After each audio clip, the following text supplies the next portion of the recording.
What's up, guys? Welcome back. JE Live. We're having all sorts of weird issues going on with, I don't know what's going on with that. Really bizarre. It's gonna be okay. It's gonna be okay. It's not the end of the world. Stafford nicked up his finger. It's not the end of the world. Aiden, you are something else. Welcome back, guys. JE Live, doing a back-to-back, first time in a minute. Yeah, the no-look pass was pretty good. So for those of you who don't know and are joining and you're like, why are you talking about Stafford being okay and all of this? What's going on, Jake? Well, unfortunately, it appears that Matthew Stafford nicked up his finger. He hit it the same way Goff hit his finger, his thumb, I believe, surgically repaired thumb, on a helmet. And people are worried about it, which I get. It makes sense. But let's be real here. Sean McVay wouldn't be saying it's okay or any of that if it was absolutely serious. He wouldn't be at the podium. They would have already. That's the thing. I'm not worried about this. Okay. He got it wrapped up. All that. I know it's a surgically repaired thumb. First off, it's early on in training camp. That's the first thing. So even if it does end up being something, it's going to get fixed by week 1 of the NFL season. Secondly, if you want to go to this length, well, if Stafford were to get hurt, John Wolford is a capable backup. I've said it before. I think John Wolford can lead this team. I was all for starting him if they didn't make the trade for Stafford. So, to be honest with you guys, I'm not worried at all. So, it's okay. The words of Aaron Rodgers, relax. It's going to be okay. And if it's not, you can yell at me. But it's going to be okay. It's going to be okay. So, wanted to touch on that. This is an Ask Me Anything JE Live show. So, you guys can ask me anything. We'll be talking about Rams camp, my takeaways from what I'm seeing. On top of that, we'll be talking about the Lakers because, yes, I am a Lakers fan. If you did not know that, they went out and they got Dwight Howard. They brought him back for the third time in his career. He will be an LA Laker. They brought back Trevor Ariza, who won a title with Kobe Bryant, and they brought back Wayne Ellington from the dark days. It's funny, when you really look at it, they got 3 guys from 3 different eras of Lakers basketball. They got a guy from the Golden Age, they got a guy from the we thought was going to be Golden Age, and then they got a guy from the Dark Age. So it'll be fun seeing all of them. Russell Westbrook, LeBron James, Anthony Davis. Right now, restricted free agent, Taylor Horton-Tucker, that has to be a priority. I've seen that they are interested in Patty Mills, so that will be something to watch out for. But you guys, throw your questions, comments, concerns. I'll be talking about whatever you guys want to talk about, albeit it has to be appropriate. I never say that because I assume everyone's going to follow, what would be appropriate, what, I should talk about, what I shouldn't talk about on here. But I do like saying it just that way, my butt's covered. Like that way I said it, don't make me look bad. No, I'm kidding. So, yeah, right now, looking at the Lakers roster, you have Russell Westbrook, Wayne Ellington, Austin Reeves, who's signed to a 2-way contract as a undrafted rookie free agent. Joel Ayayi, I believe that's how you say his name, also a 2-way contract. You have LeBron James at the forward position, Anthony Davis, Trevor Ariza, Taylor Horton-Tucker is a restricted free agent, Alfonso McKinney, and then at center, you have Dwight Howard and you have Marc Gasol. So we'll see what they do. We'll see what they add. It is going to be interesting. They did lose Alex Caruso. He went to the Chicago Bulls with Lonzo Ball, former Laker. I do like that pickup by the Bulls. I do think that was, that was definitely a good move by Chicago. The Knicks are picking up some guys. I mean, they brought back Nerlens Noel, and on top of that, they brought back Derrick Rose, but they actually added Evan Fournier. That's going to be an interesting one there, looking at that. But I mean, there's a lot of stuff going on right now. There's a lot of stuff in sports because we have the NBA free agency, and you know, when you're in that period, I mean, you know, that's you know, we have PJ Tucker going to the Heat. We had a huge deal where it looks like, from what it's PJ Tucker's 2 years, $15 million. Then they got Kyle Lowry, so the Heat are you know, gearing up. They're trying to you know, make a run. But yeah, you know, there's a lot of stuff going on here. You know, with the NBA and with the Rams camp, because we're going to talk about both. My guy Nick Hamilton of Nightcast Media was not shy in basically saying, look, Van Jefferson is a guy you got to watch out for. He was awesome today from, you know, all accounts. I heard that, you know, Jake Funk looked good. I heard, you know, Jacob Harris looked good. You know, basically what I'm seeing in camp is this. I'm seeing all these receivers are getting opportunities. I'm seeing Dion Lake covering Deshaun Jackson and Van Jefferson. And to me, that says a lot because I understand, you know, they get the ones versus the twos versus the ones, so forth.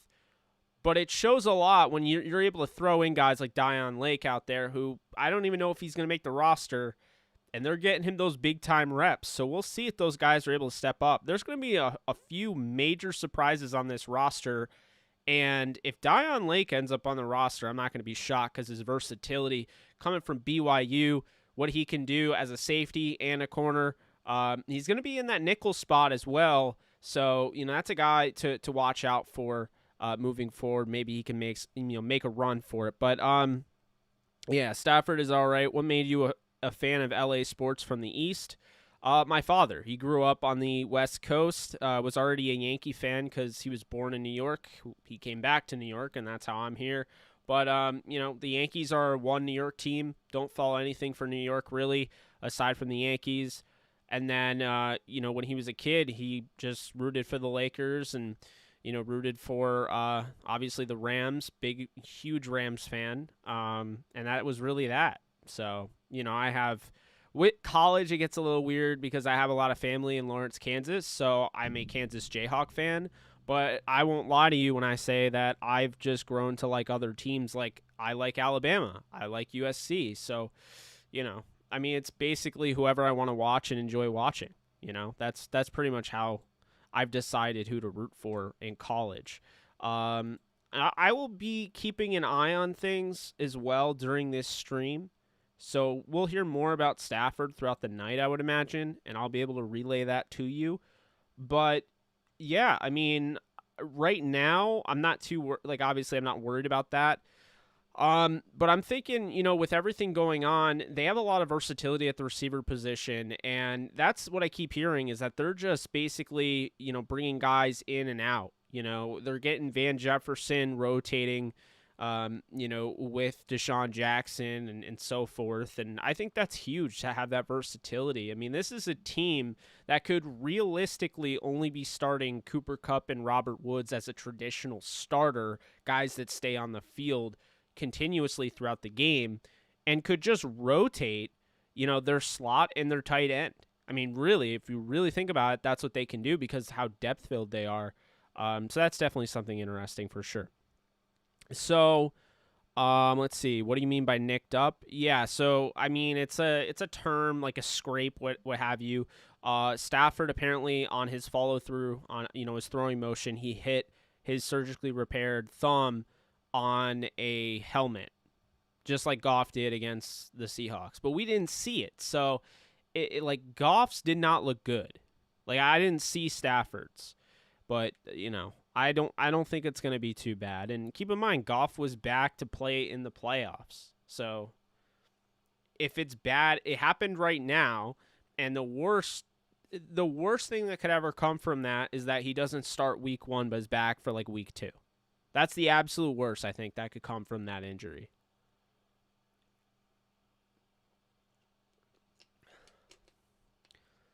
Yeah. Yeah, so we have that.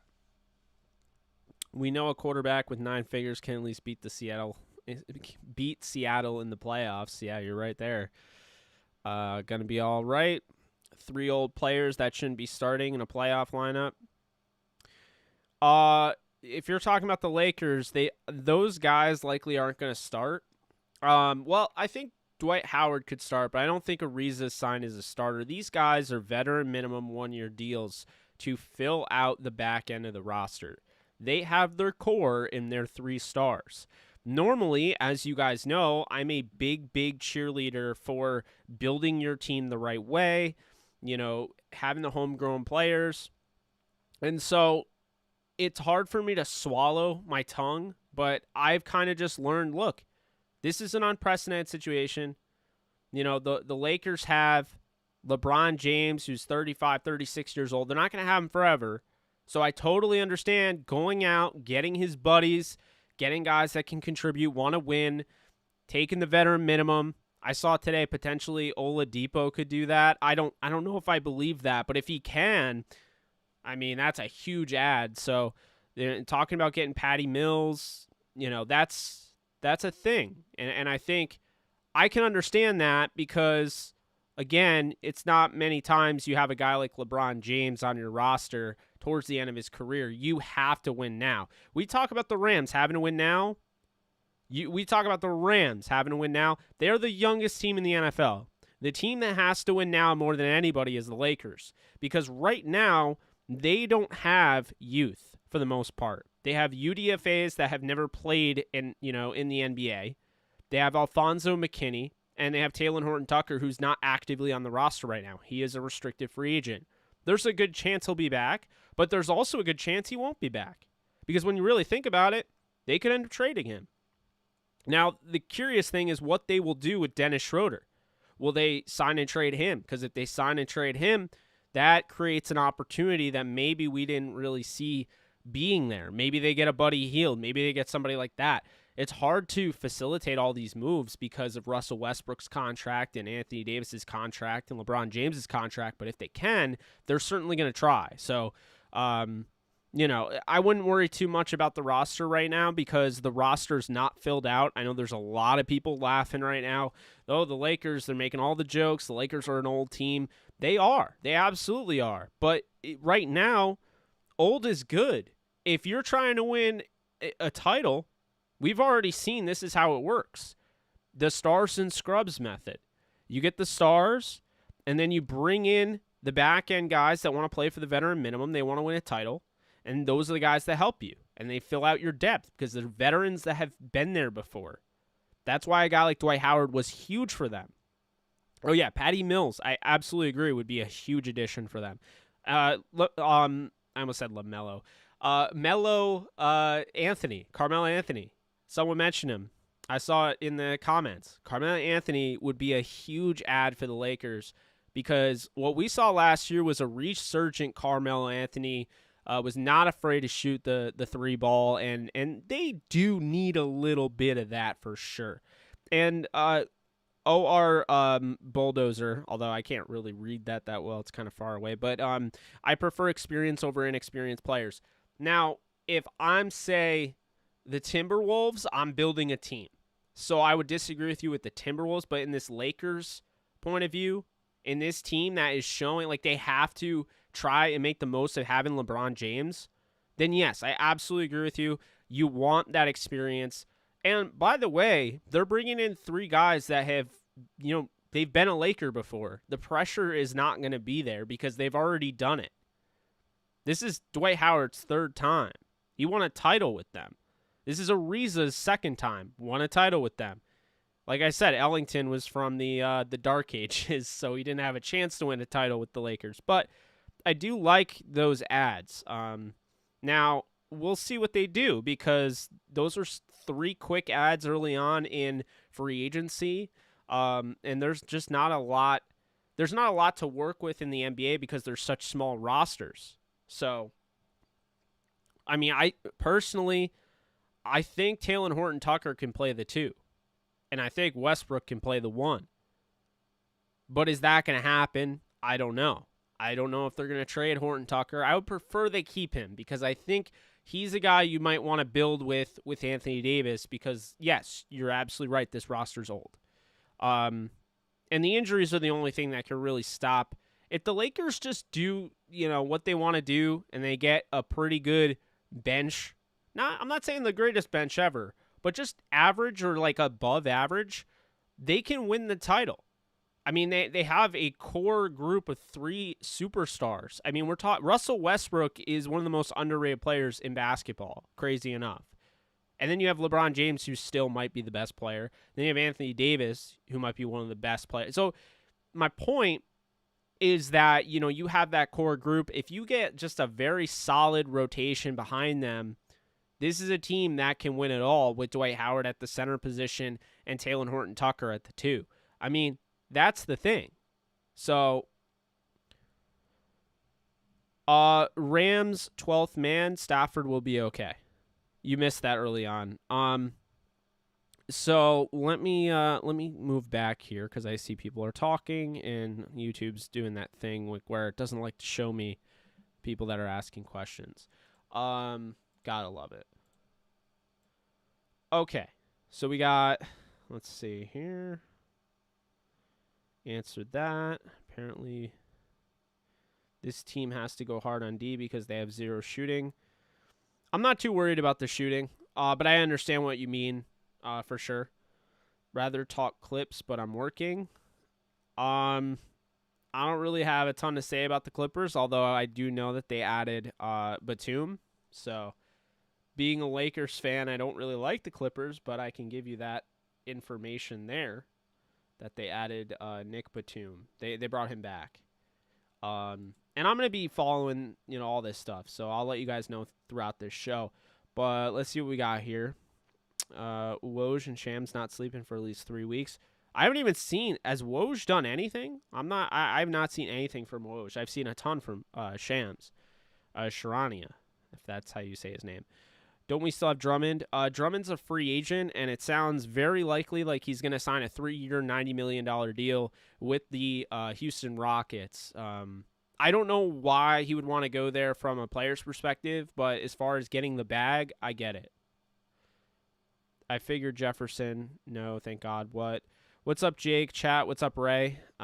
Hit that like and smash that subscribe button. Thank you. Yes, if you can, be sure to like this. I have 48 people in here, but only 12 likes. If you all like this, it would just push it out further, and we'd get more people in here. So if you haven't hit the like button, please do, if you can. Which Rams players are you looking forward to watching most in preseason? Great question, Will.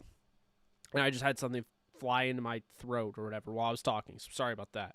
That was obnoxious. Anyway, great question, Will. So, my go-to preseason guys for the Rams, really excited, first off, to see Xavier Jones. We've talked about Xavier Jones so much on this channel, and it's going to be great to finally see him in action, a guy that, really can do a little bit of everything as a running back. Not to mention, I'm getting a little excited to see the whole running back group. I'm excited to see what everyone sees in Jake Funk. I had a 6th-round grade on him, so, I had him as a draftable player. I don't think he's a slouch by any stretch. But it'll be interesting. Is the hype warranted? And then on top of that, quarterbacks. I think they have 3 fun-to-watch quarterbacks.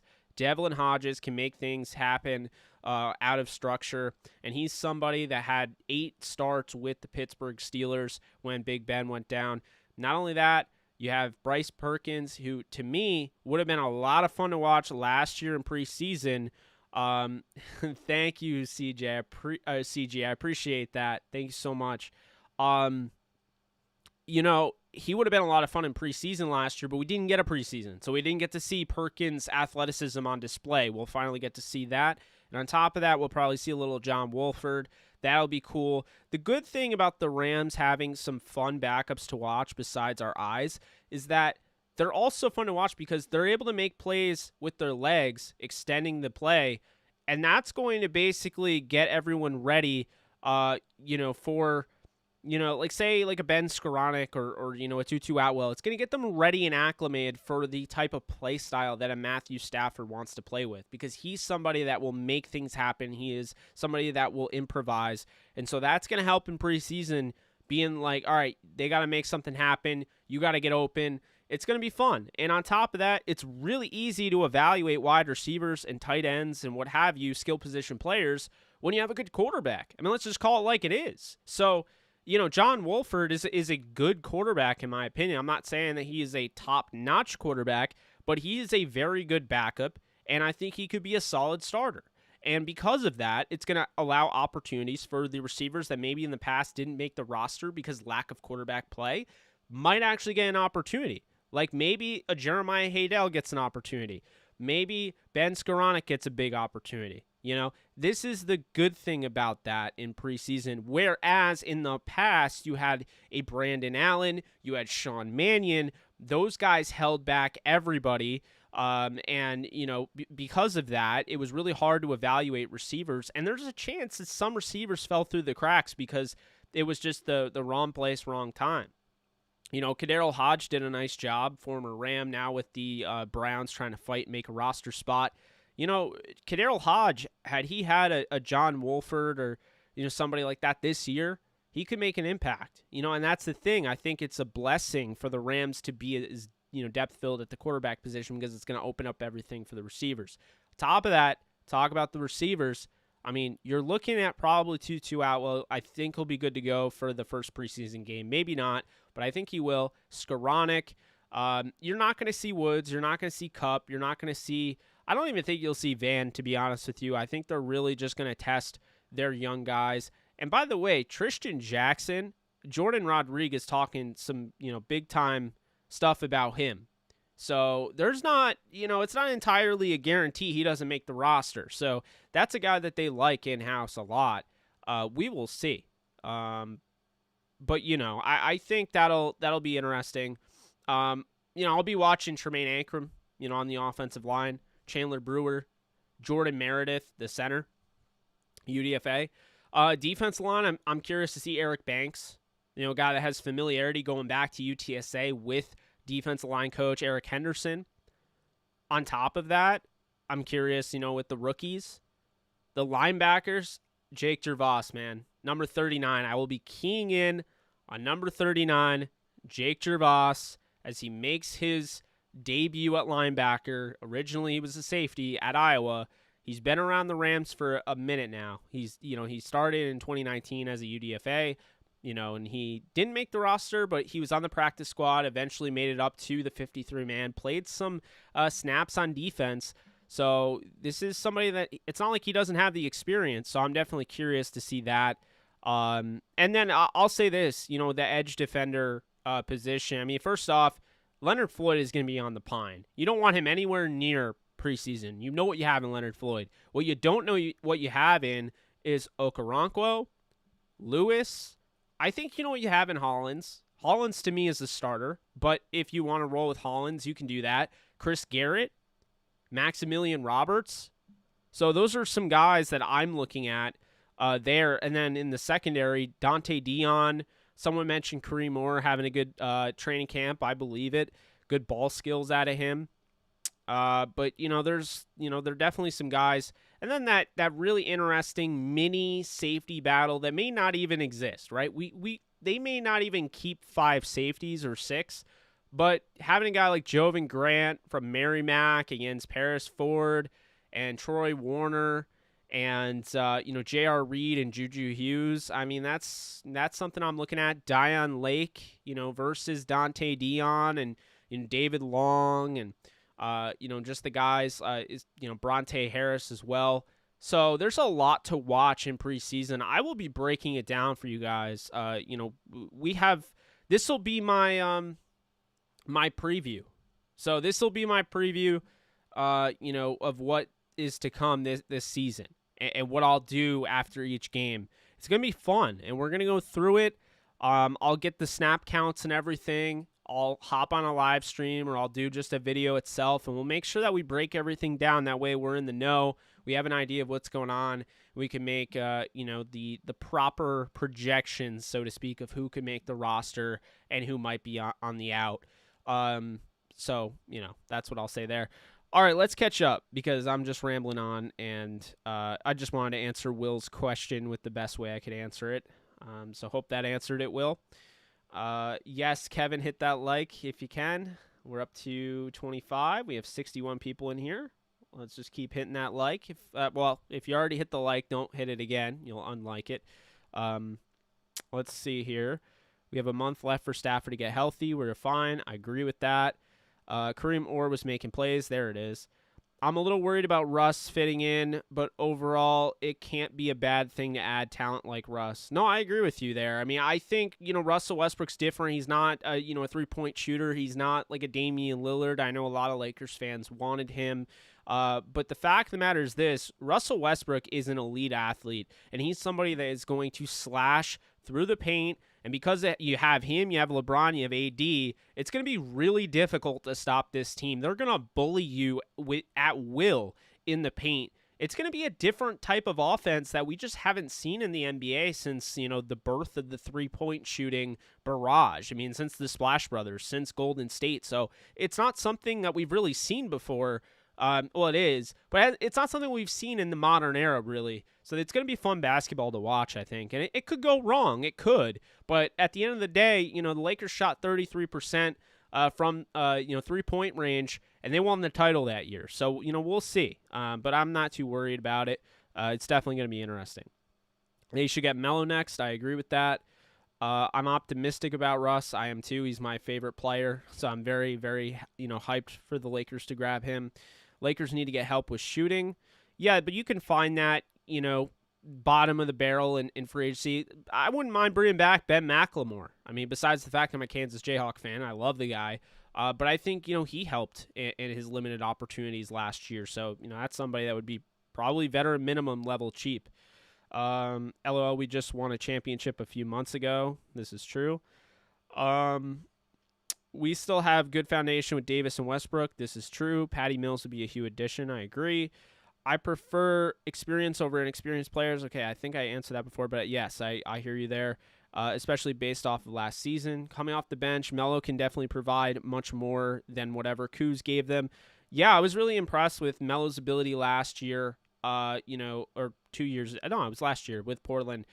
Just the fact, he's able to go up and rebound. He's not afraid to do that. Still plays, above the rim. Melo, of course, is not like he was back in the day, scoring 30 a night, but he can definitely help you. And I think he's grown up, and he would know his role more. But that's what I'll say there. Apparently the Lakers are looking at Rudy Gay as well. So Rudy Gay and Patty Mills are the latest, as well as Melo, that they're looking at. So we will see. Let's see here. Who's going to play the 2 and the 5? I think I already answered that, but you're going to have Dwight Howard and potentially Talen Horton-Tucker. We will see. But yeah, that's kind of what I'm saying there. If we had Melo, we'll be looking like 2004 to 2005 Lakers with Gary Payton and Karl Malone.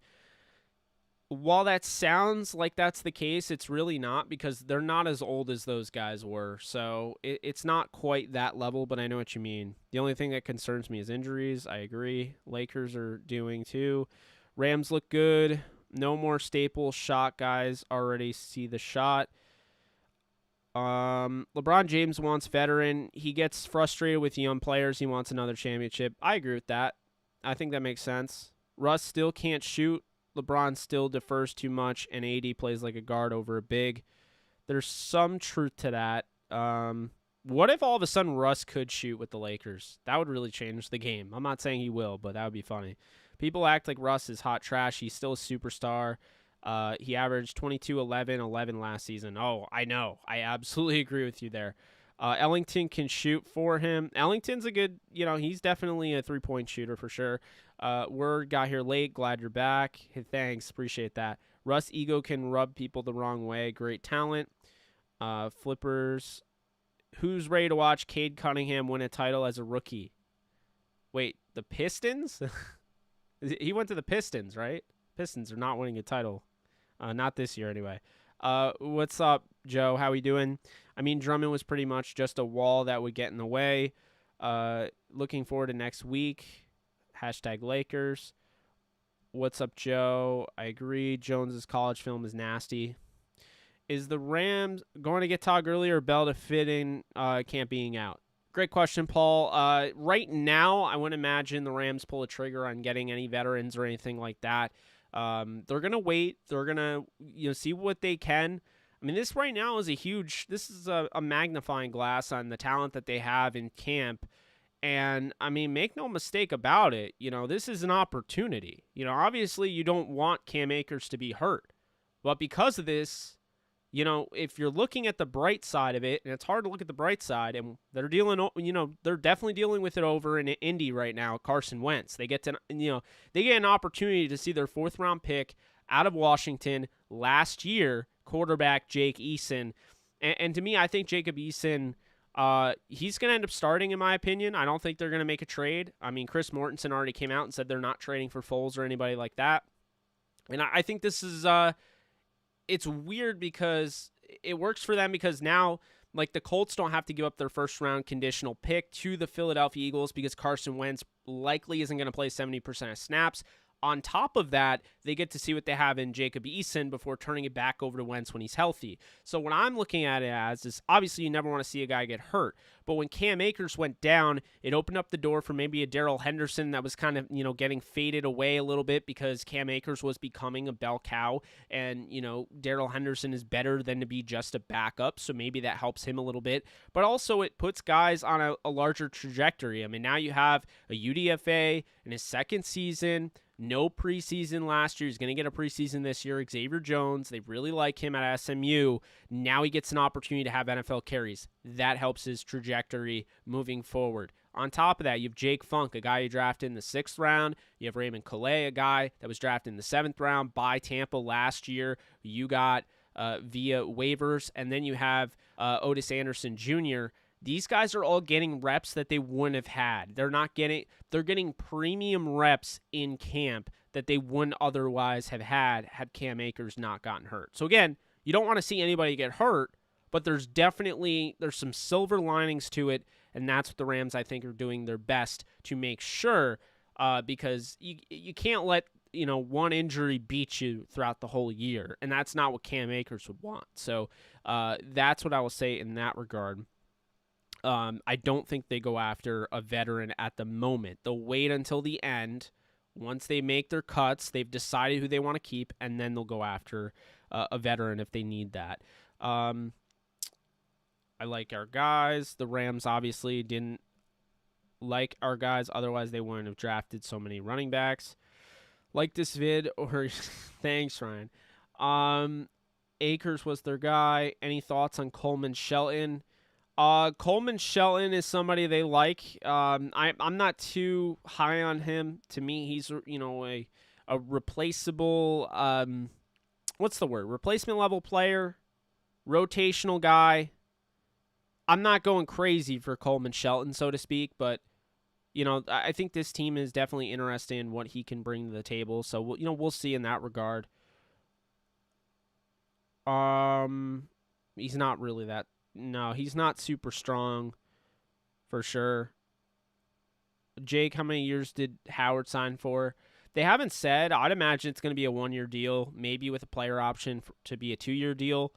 But I think it's likely going to be a 1 year. I think they're going to keep all these 1 year for the Lakers and see what happens moving forward. I don't think we should hit the panic button on Stafford. He's played through quite a few injuries. No, I'm absolutely not hitting the panic button on Stafford. Quite the opposite, actually. Pretty confident he's not hurt that badly. Okay, let's see here. Are you confident in what? I'm going to assume Stafford. I'm pretty confident he's not hurt. If you already hit the like, don't hit it again. Yeah. For both teams, can't believe the Lakers would just let THT Let the goat walk. I almost read THT.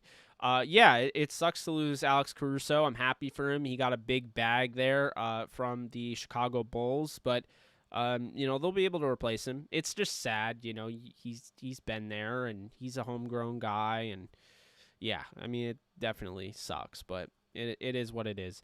That lineup is physical. You're right about that. What's up, Jody? How we doing? Okay, there we go. Lakers about to be veteran powered. That's true. Hey, Jake, I have a question. Do you know where the Rams' new training facility will be at in a few years? Have they started to build it? Why are they training in Irvine this year? I don't actually. Does anybody know anything about the new facility? I haven't heard about that. I'm not really, I'm not in LA, so I try to follow this stuff, but, for stuff like that, I don't do the best job of following, where their facilities are going to be and things along that nature. That's more community-based. But if somebody can answer that for you, Paul, I will highlight that answer for sure. Bang this thumb a bit, yeah. You were confident on both Rams and Lakers. Yeah, absolutely. I mean, the Lakers were just, not long ago, they just won the title. And the Rams, not long ago, were just in the Super Bowl. So I'm pretty confident in both teams. And on top of that, the Lakers got who I believe is the most underrated player in basketball in Russell Westbrook. And the Rams just got who I believe was one of the most underrated quarterbacks in the NFL, maybe one of the most underrated players in the NFL, Matthew Stafford. So I feel very good about both teams, this season. Beyond would be the Rams. Beyond would not be the Lakers. The Lakers right now, we have to take it year by year. It's all about LeBron James. If you were to start to fall off this year, that would be scary. Hopefully he doesn't do that. If there's a giant injury, that would be scary. We take it year by year with the Lakers. With the Rams, they are building a team. They have guys like Ramsey and Donald that are going to sell tickets, but let's not forget, Donald's only 30 years old. And we've seen these type of guys. I mean, obviously they break down, but Calais Campbell can still make an impact, and he's in his mid to late 30s. And that's kind of where I'm going here is they're going to have Donald around for a while. You have Ramsey who's, 25, 26 years old. Enough said. So, the Rams they've done a nice job, and I think they're going to be around for the foreseeable future. They're creating something nice. Plus, you have Sean McVay, who still has not had a losing season. That's something to keep in mind. Okay, JaVale has a great attitude. Bench guy would accept third bench option. He would probably, but JaVale just got picked up by somebody. I think it was the Suns. I think JaVale just got signed by the Suns. I could be wrong, but yeah, McVay is reiterating that that Matthew Stafford will be okay. So that's something.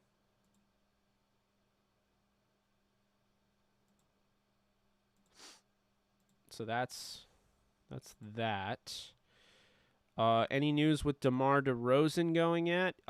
Unfortunately, when the Lakers made the trade for Russell Westbrook, it really took DeMar DeRozan off the table.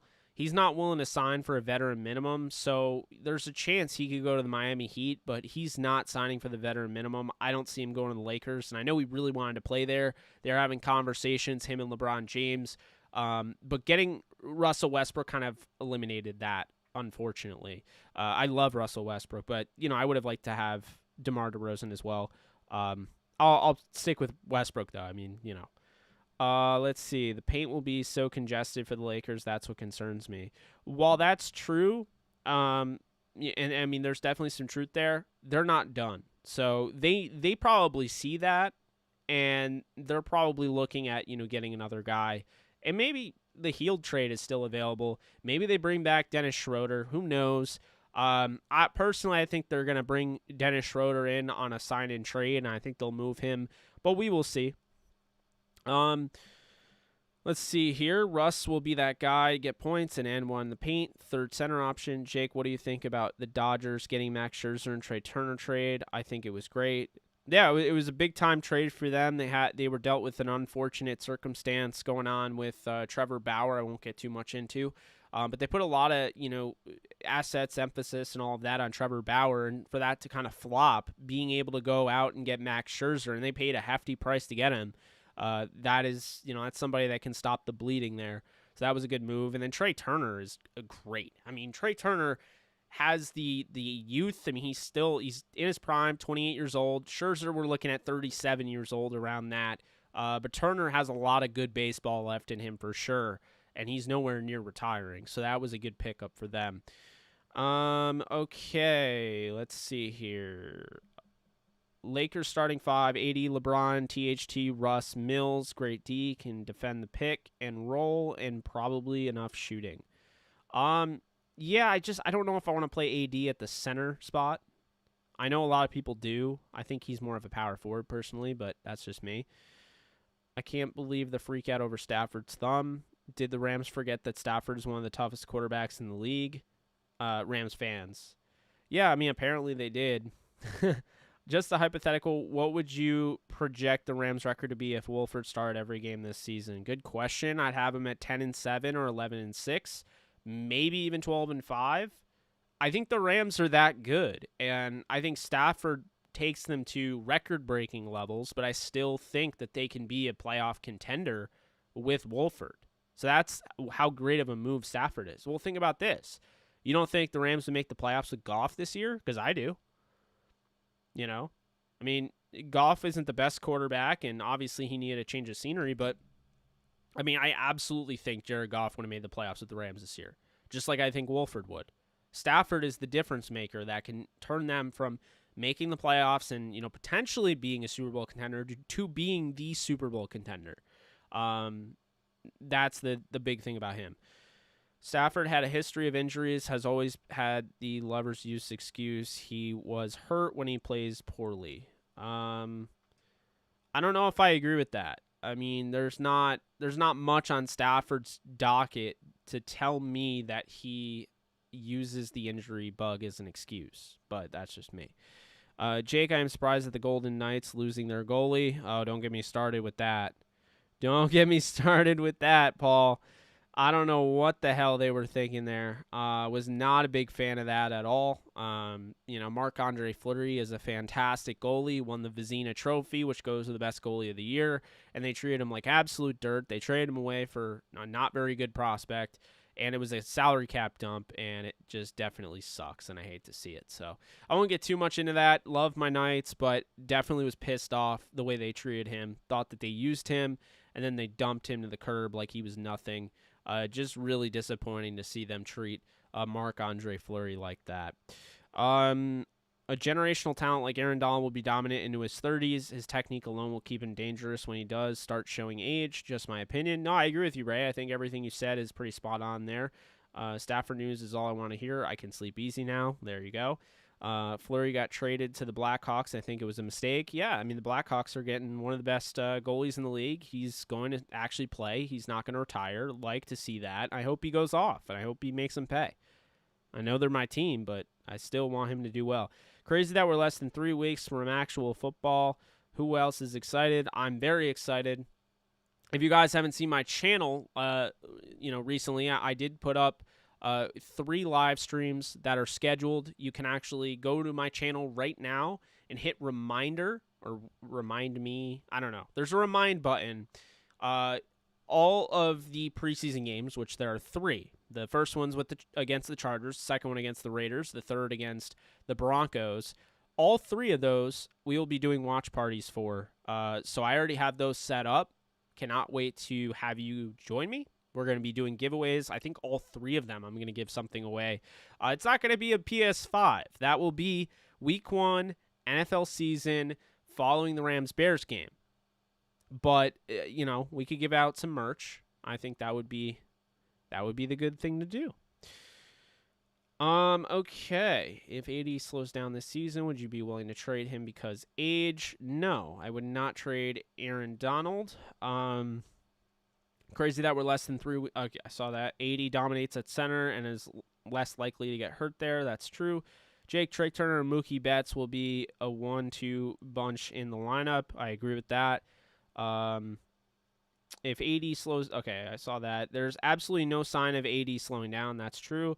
I agree about how the Knights treated Fleury. Not right. Absolutely not.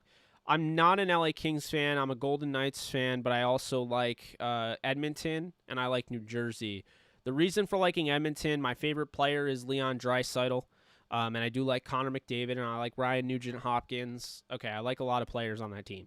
The reason I like New Jersey is because I can go to those games. I actually have gone to a few New Jersey Devils games. I actually saw Alex Ovechkin's 700th goal. So I'm a fan of theirs because, you know, I'm able to go to their games and what have you, but they're probably my third team, so that's what I'll say there. I'll tune in on SoFi's Wi-Fi. Appreciate it. Jake is a Vegas Golden Knights fan. This is true. Jake, how are the Rams rookies doing in training camp so far? It seems like the rookies are they're a little slow this time around. You have a second-round pick in Tutu Atwell that's on the COVID list. You have third-round pick Ernest Jones that's having to play a really tough position for a rookie, being a linebacker.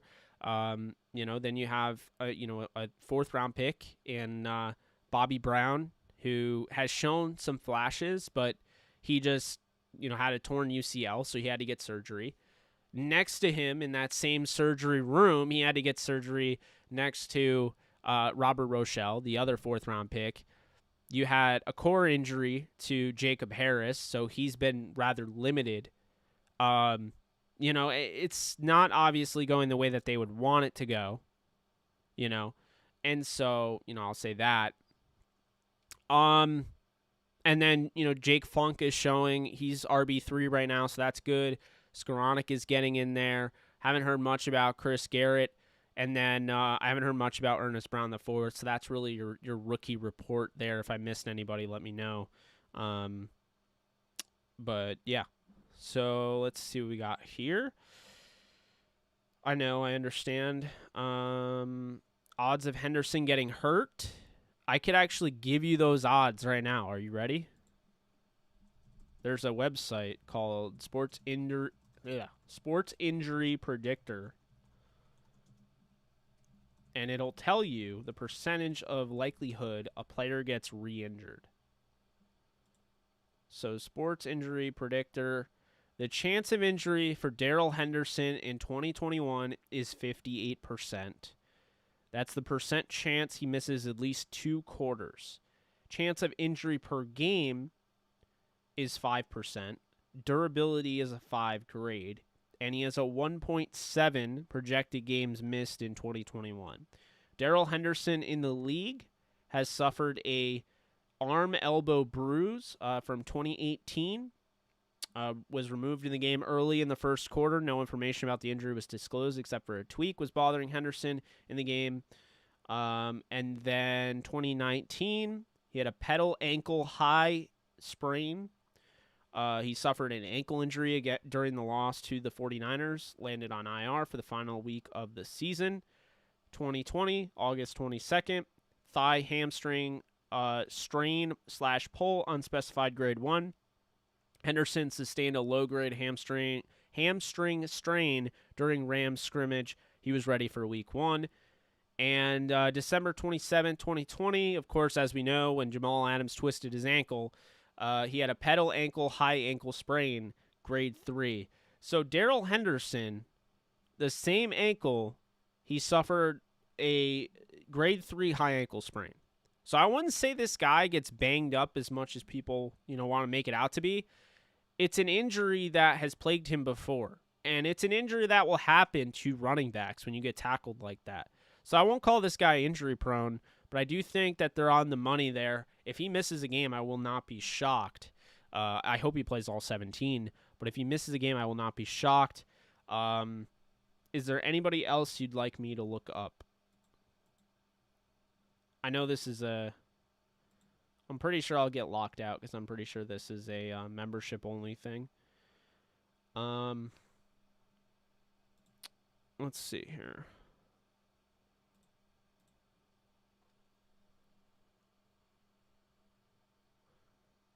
I'm looking. Thanks, YouTube. I'm rooting hard for Ernest Jones. I think that kid can be good. I agree with you. I think Ernest Jones can be good. I mean, I still would have picked Baron Browning. But I hear you there. AD must retire Ram, maybe even retire his number if he gets 2 chips. I mean, I think you have to retire Aaron Donald's number. It's not going to be long before he's already the best, if he's not already. It's not going to be long before he's the best player to ever wear a Rams uniform. So those are the odds of Henderson getting hurt for you, Spencer B. I have such a good feeling about Jake Funk during the Chargers preseason game. I don't know why. Interesting. You think LA will fall in love with Funk like they did with Spruce a few years back? I think they kind of already have. Jake, is any of the preseason games at SoFi Stadium? Yes, I believe 2 of them are. Rams preseason. I'll look it up right now for you. But I believe 2. Yes, so 2 of them are against the Chargers. They're the home team. And then against the Raiders, they're the home team. They go to Denver to wrap up preseason August 28th. If Henderson gets hurt, do you pick a lead back like AP, keep third down the same, or pick Thompson or Duke Johnson, try to pass more, run primarily stretch and shotgun runs? Good question, Spencer. Basically what I would do is if Darrell Henderson gets hurt, I would first off evaluate the situation. How hurt is Darrell? Is he going to miss a game or is he going to miss a ton of games? Because right now, I would think that you're looking at either Raymond Calais or Otis Anderson being on the practice squad. I think you're going to have at least 3 running backs make this roster: Henderson, Jones, and Funk. So I think they're going to want to look at an opportunity to give to Funk. They'll want an opportunity to give to Xavier Jones. For me personally, if it's a serious injury for Henderson, they absolutely will bring somebody in. But if it's like a Nick where, he misses a game or 2, I don't see them bringing anybody in. And I wouldn't personally. So that's what I'll say in that regard. Let's see here. Man, you seen Ovechkin's 700th goal? That's my guy. Yes, I did, Nolan. And it's actually on my account. It's on my Twitter account. Or not my Twitter. It's on my YouTube. I have if you guys have been watching those YouTube shorts, I have a YouTube short. It's not of the goal. It's him celebrating the goal. But, yes, I was there. Jake, who do you think the Rams may cut? I think Kenny Young, I know he's starting right now, or he's rolling with the ones I keep hearing. I think he's on, he has a chance to be cut. Aside from that, it's tough. I don't know. I think Kenny Young, maybe David Long, if he doesn't impress. We'll see. Matt Gay is on the roster. Deshaun Jackson looks good in preseason. In training camp, he does. We'll see. I don't think he'll play in preseason, but what's up, Jake? Do you know if there's a way we can watch the games in sync during the watch parties? I know some people's TVs are behind or ahead. So, great question, D. I'm going to try my best to watch it in sync. It's going to be live, but I'll try my best. And what I'll have is that I'm going to have super low latency streaming, which is what I have right now. So, you're basically seeing things at the same time I'm saying them. Maybe there's a little bit of a delay, but it's the best. It's the lowest latency you can have in streaming right now, because not even Twitch, is allowing you to do it. It's really just YouTube. They're the ones that have the ultra low latency, and man, I'm glad they do, because I love it. I can't game this way though, for whatever reason. It doesn't do well. Super ultra high latency or whatever doesn't do well. So I always play on low latency. But when I do these JE live shows, I'm able to do ultra low latency, and that's what I do. AD number 99 will definitely be retired by the Rams. I agree. I meant Jackson looked good in training camp. I meant to say. Oh, you met Jackson? That's awesome. Jake, what do you think? Oh, never mind. Never mind. Steven Jackson was there, so for a second I thought you said you met him. Jake, what do you feel about Danny Green coming back to the Lakers? I'm not the biggest Danny Green fan, so I'd probably say no, but maybe he's an option. Any way to find out if they're using the CDC test kits, which produce false positives, are being phased out, or the FDA recommended tests? Who exactly Red State Rams fan because I'm not really. I'm not super into all of that. So I'd probably ask you that question. I don't follow all of that. I just, I try to keep, I just try to follow the sports right now. I'll just say that. Let's get these likes up, though. Yeah, if you guys could, we have 70 people in here. That's so awesome. If you could, please like this. It helps with the algo. Have you given us your starting defense, assuming they stay 3-4 hybrid? I think I have. No, I definitely have, but I'll give it to you again. So your front three up front, you have Aaron Donald, defensive end, defensive tackle, whatever you want to call him. A'Shawn Robinson, and then at the nose, you have Sebastian Joseph Day. Outside linebacker, Leonard Floyd. The other outside linebacker spot, I have Justin Hollins. Inside linebackers, I have Dwight Howard and Ernest Jones. Now, I could be absolutely wrong, but I'm sticking to my guns because I really have a hard time, backing down of what I said and then being, it turns out that I was right all along. So I'm not going to do that right now. And then what we'll say, corner and safety, you have 3 starting safeties. You have John Johnson, Taylor Rapp, and Burgess. You're most likely going to see Jordan Fuller, Terrell Burgess, and then Taylor Rapp is going to be the third safety. That could also, be a pseudo linebacker. Corner, you're going to have Jalen Ramsey. You're going to have Darius Williams. And then the slot, I kind of feel like Dante Dion could win that role. I'm definitely interested to see Dion Lake, a guy that's already been in camp. He's been in this camp before, so we'll see.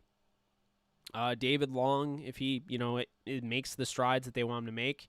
So there's definitely, there's some question marks there for sure. By the way, we are having quite the stream right now. Just under an hour, and we are at 800 views. So this has been awesome. We had over 1,000 in 3 hours yesterday, and I thought that was big time. But we're going to hit 1,000 in this next hour coming up. So it's been a lot of fun already. We're getting a ton of production here. This is going to help. You keep hitting that like button. People that haven't already liked it, if you keep hitting that, it's going to keep spreading out. We're going to get more and more people. So this is pretty great. You think AD stand up some this season? He could. A'Shawn Robinson has some stand-up pass rushing reps on film. If you didn't know that, now you know. What do you mean Stafford nicked up? What I miss? Stafford hit his thumb following through on a helmet. We lost Caruso to the Chicago Bulls. That is correct. He is gone.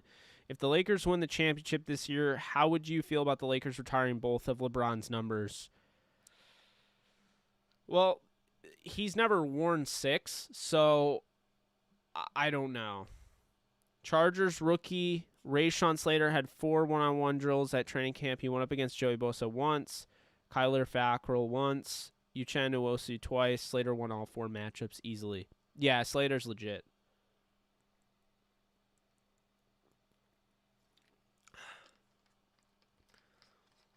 Yeah, the numbers are strong.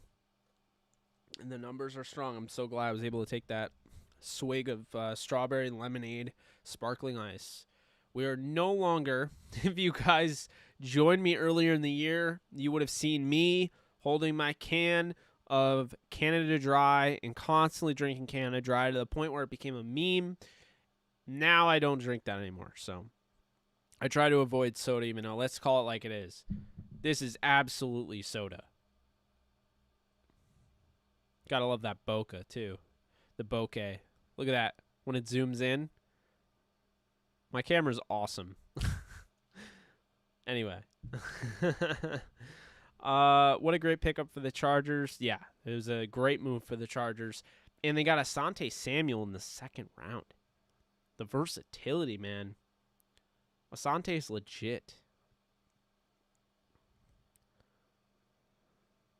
David Logg killed on the outside in college. Why not play Jalen in slot permanently? Because Jalen needs to be on the boundary. Jalen is shutting down the best receiver on every team. That's Jalen's goal. So you don't want to put him, in the middle of the field. Because not everybody uses their best receiver in the slot. If I was a defensive coordinator and I had a Jalen Ramsey just at my disposal, I'd be like, okay, get Devontae Adams, follow him wherever he goes, take him completely out of the game, take Nuke Hopkins completely out of the game.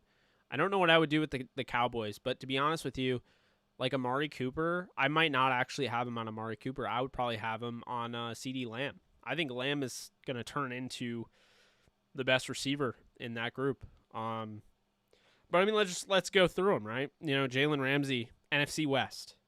Hopkins, I'm putting him on. I'm putting him on Brandon Ayuk. I think Ayuk's potential is higher than Deebo Samuel, so I'll put him on him.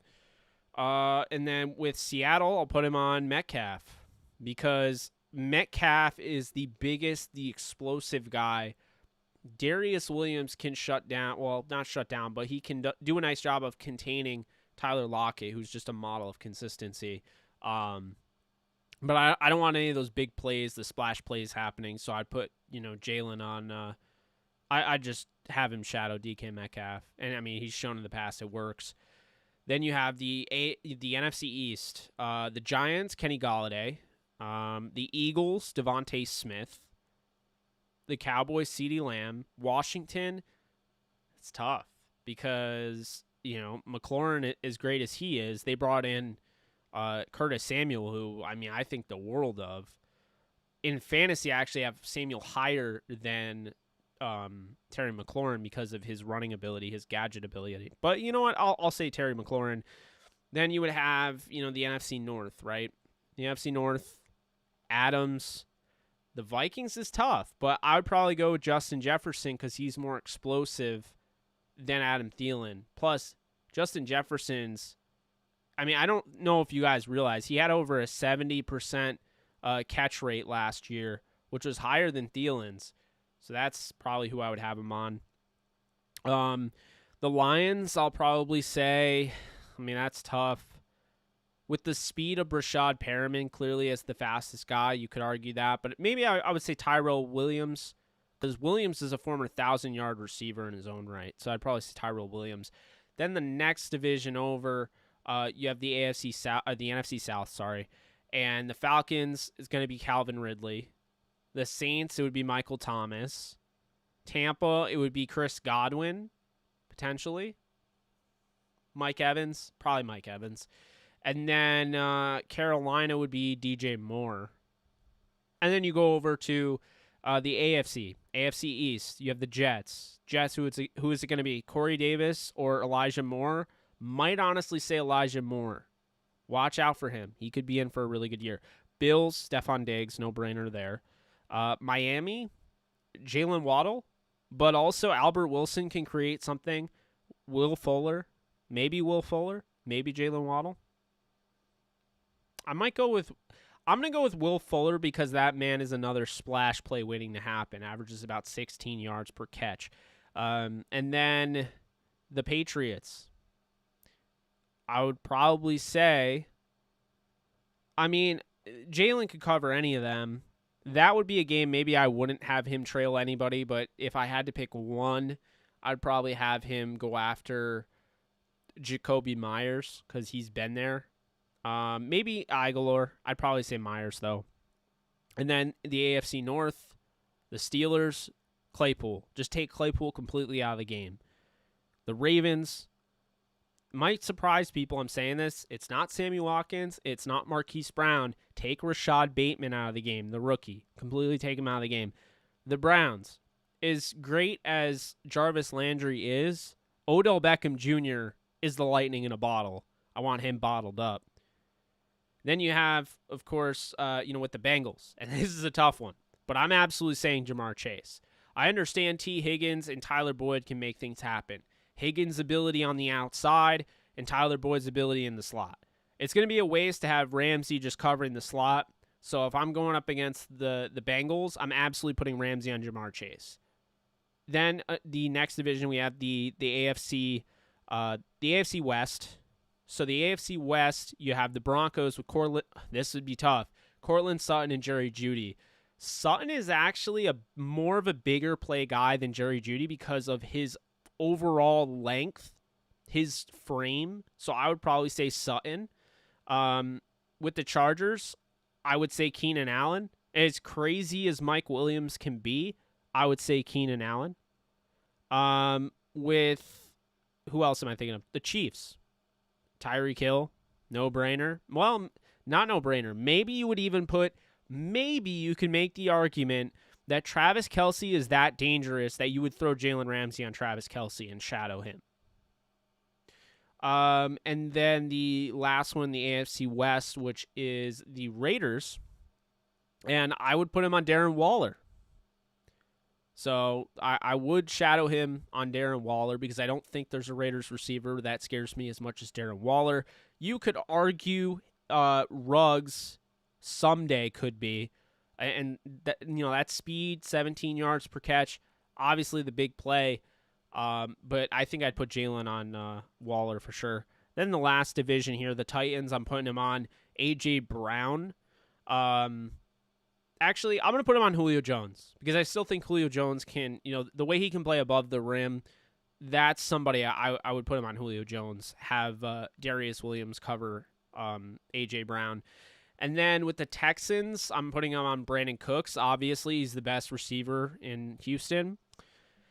And then, wrapping this thing up, we have the Colts. I would have him on Michael Pittman. I think Michael Pittman Jr. from USC, more of a jump ball guy than a Paris Campbell or especially T.Y. Hilton.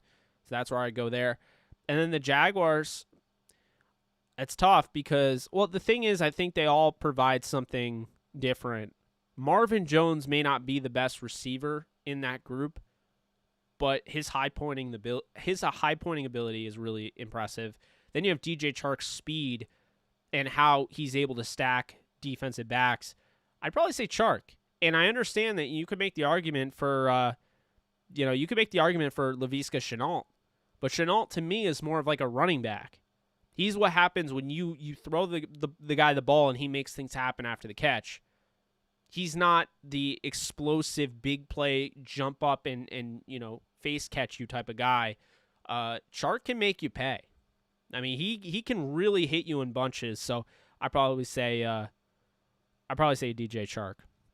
So that would be that on who everyone I would have Jalen Ramsey covering in the league if I had to pick one there. Now, Jake, waiting to see Stafford to throw the first pitch at Dodger Stadium to see Kershaw catch it for him. That would be funny.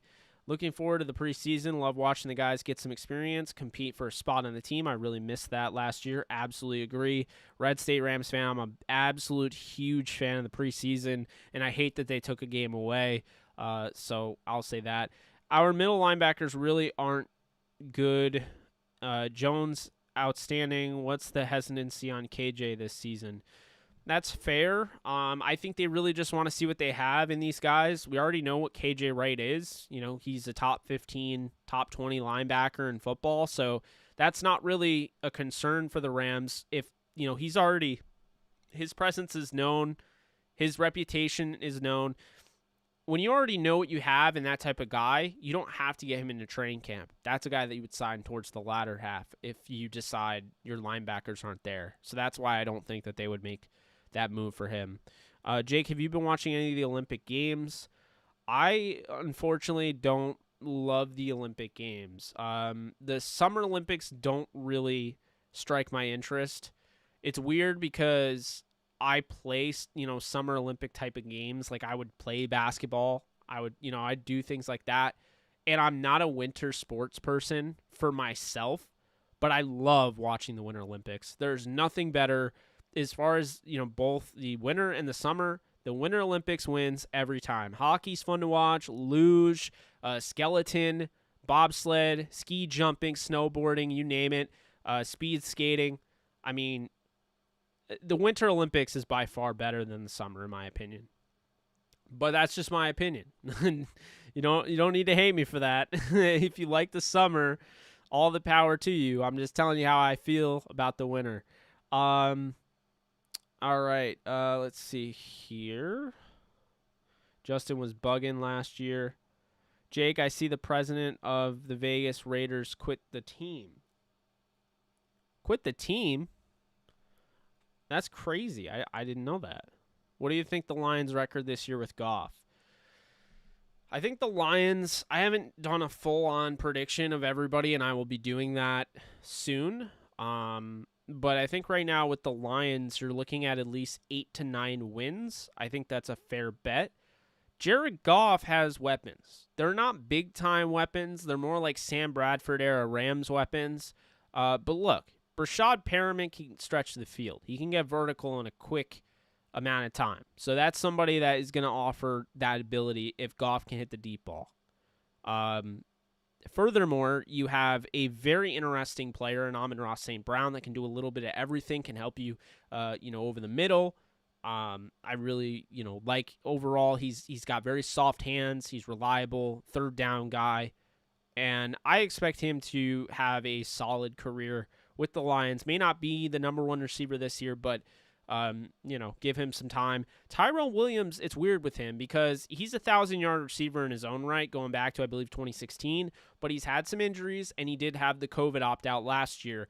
He's supposedly in really good shape, so we'll see with him. Guy can, move up the field with ease. He's big-bodied receiver. And then, you have they went out and they got the guy from Tennessee whose name is totally escaping me. I figured one of these names I would forget as I went through the entire list of wide receivers in the league off the top of my head. But yeah, I mean, I would say Goff has some good weapons. I think Goff has a solid running game. Jamal Williams, I think, is going to be better than people have seen in the past, going back to what he did, in Green Bay and how Aaron Jones, who was drafted after him at a UTEP, was the one that actually took over as the guy. Jamal Williams has value in this offense, him and Swift. So I think Goff is going to have some guys to help him. On top of that, you look at the offensive line. Taylor Decker's one of the better left tackles in football. You have a generational talent in Penei Sewell. And then Frank Ragnow is a top 2 center in the league. So that's a pretty good anchor, having those 3 guys on the offensive line. I do like what they're doing there. The defense, we will see how much they improve, but having a guy like Aubrey Pleasant as the secondary coach is going to make sure that secondary jumps up a peg. And they got a lot of guys there. Amani Oruwariye, they have a secret superstar. I keep bringing him up in Tracy Walker. They have Jeff Okudah, 3rd overall pick. And, they have Ifeatu Melifonwu from Syracuse. So they have some guys there that, you got to be excited about. And, I think especially having Aubrey Pleasant there, he's going to get the best out of them. So the Lions, I've said it many times before, they're winning 8 or 9 games this year. I do think that they're going to be competitive. And I know there's a lot of people saying they're trash, but I really don't think so. Okay, let's see here. Thanks, Red State Rams. Appreciate that. We're over 1,000 views, guys. Really appreciate that. We did it in less than an hour and 15 minutes. So very impressive there. Obviously, that's just a precursor to what's going to happen this year. I'm really excited to see this channel take off during the season. But wow, over 1,000 views is really impressive. Stafford hurt his thumb again. Well, I won't say hurt. We don't really know he nicked it up. We don't know much. He didn't bust his thumb. Are you forced to pay D-Will now that Robert R. will miss real time? I don't think so. I think they're going to decide whether to pay not Darrell Williams. They're going to decide whether they're going to pay Darius Williams at the end of the season. I don't think they're ever trying to make that deal. They weren't trying to get that deal done before the year started, so I don't think that there's any pressure there. I seen Pittman Jr. jumping today. He did. Where? Do we still get to practice with Dallas and the Raiders? I think that's the plan.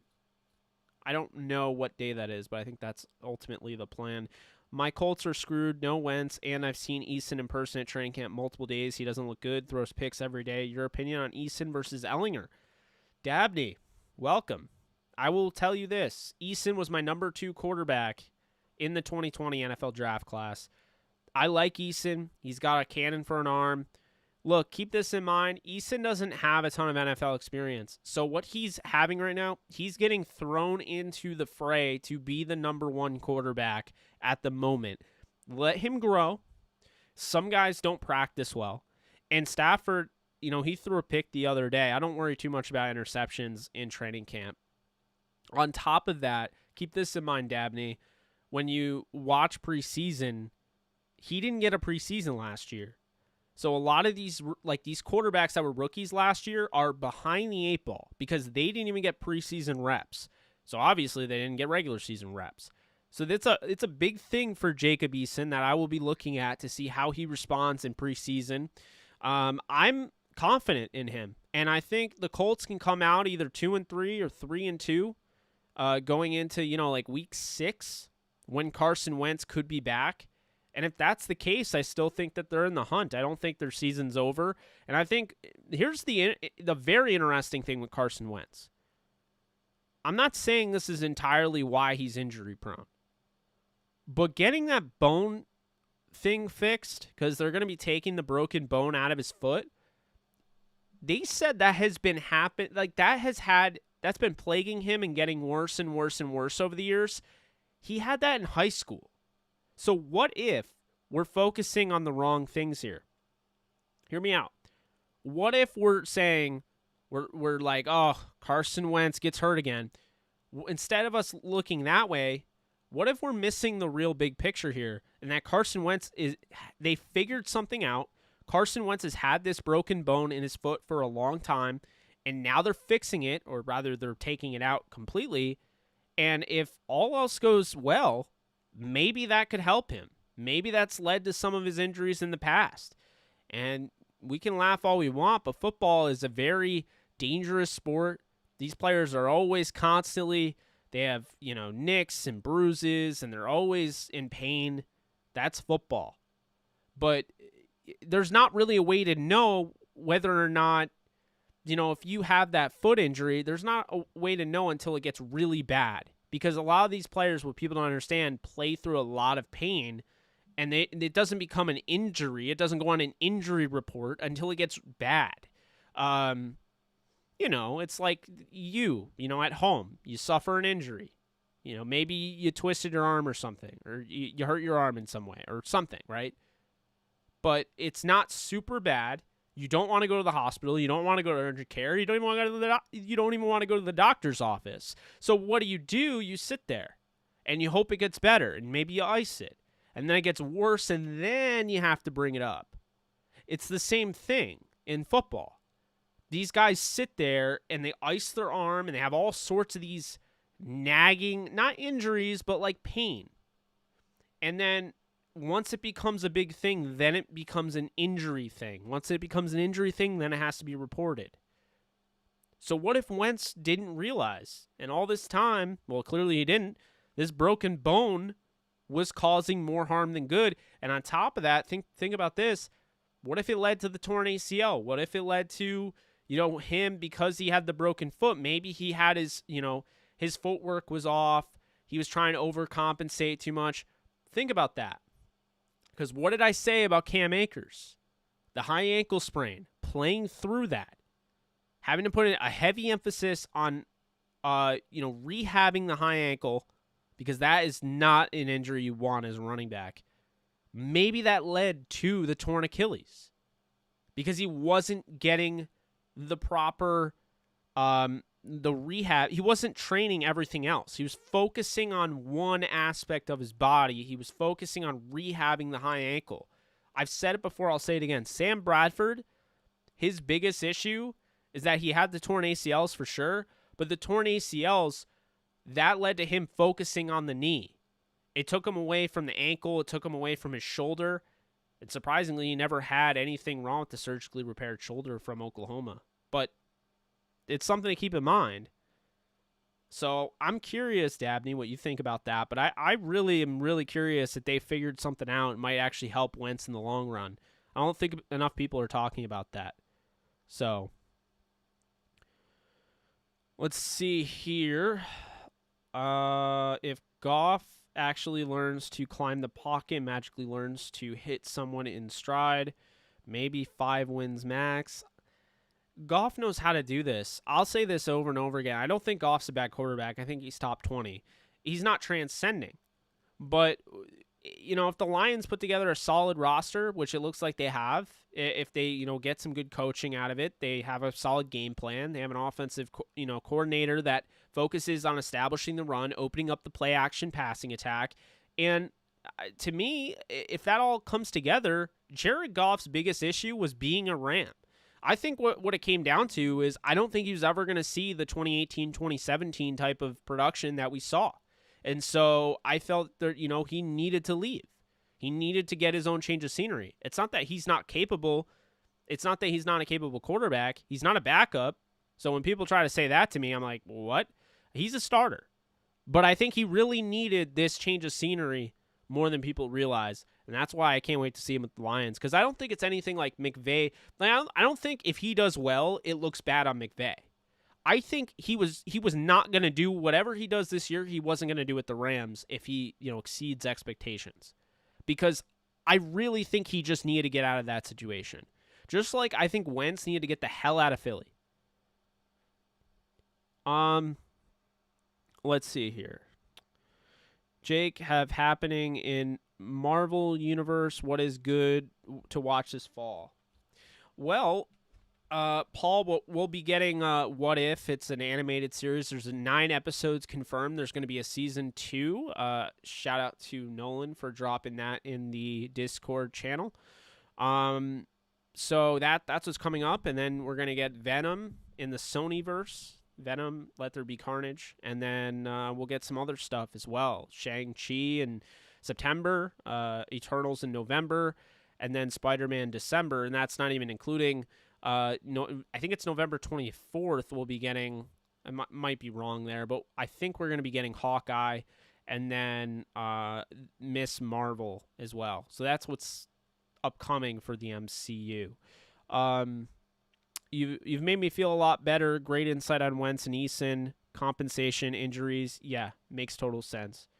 Thank you. I appreciate that. I'm glad I was able to make you feel better, Dabney. I mean, I know it's tough. I mean, when you see that, you get excited going up and getting Wentz, pairing him again with Frank Reich, the mastermind behind the Eagles Super Bowl team in 2017. But, I do think that injury, people are looking at it as, Wentz again, but they're not looking at it enough from that perspective of what if they fix something that has been bothering him for years and that could have been leading indirectly to other things. And if that's the case, watch out, NFL, because Carson Wentz can play in this league. I'll keep saying that. If your only reason to not believe Carson Wentz can play in this league is because of injuries, what's going to happen if he stays healthy? That's my big thing there. And the thing is, I really want to see somebody like Deshaun, someone just sent me a message and totally threw me off.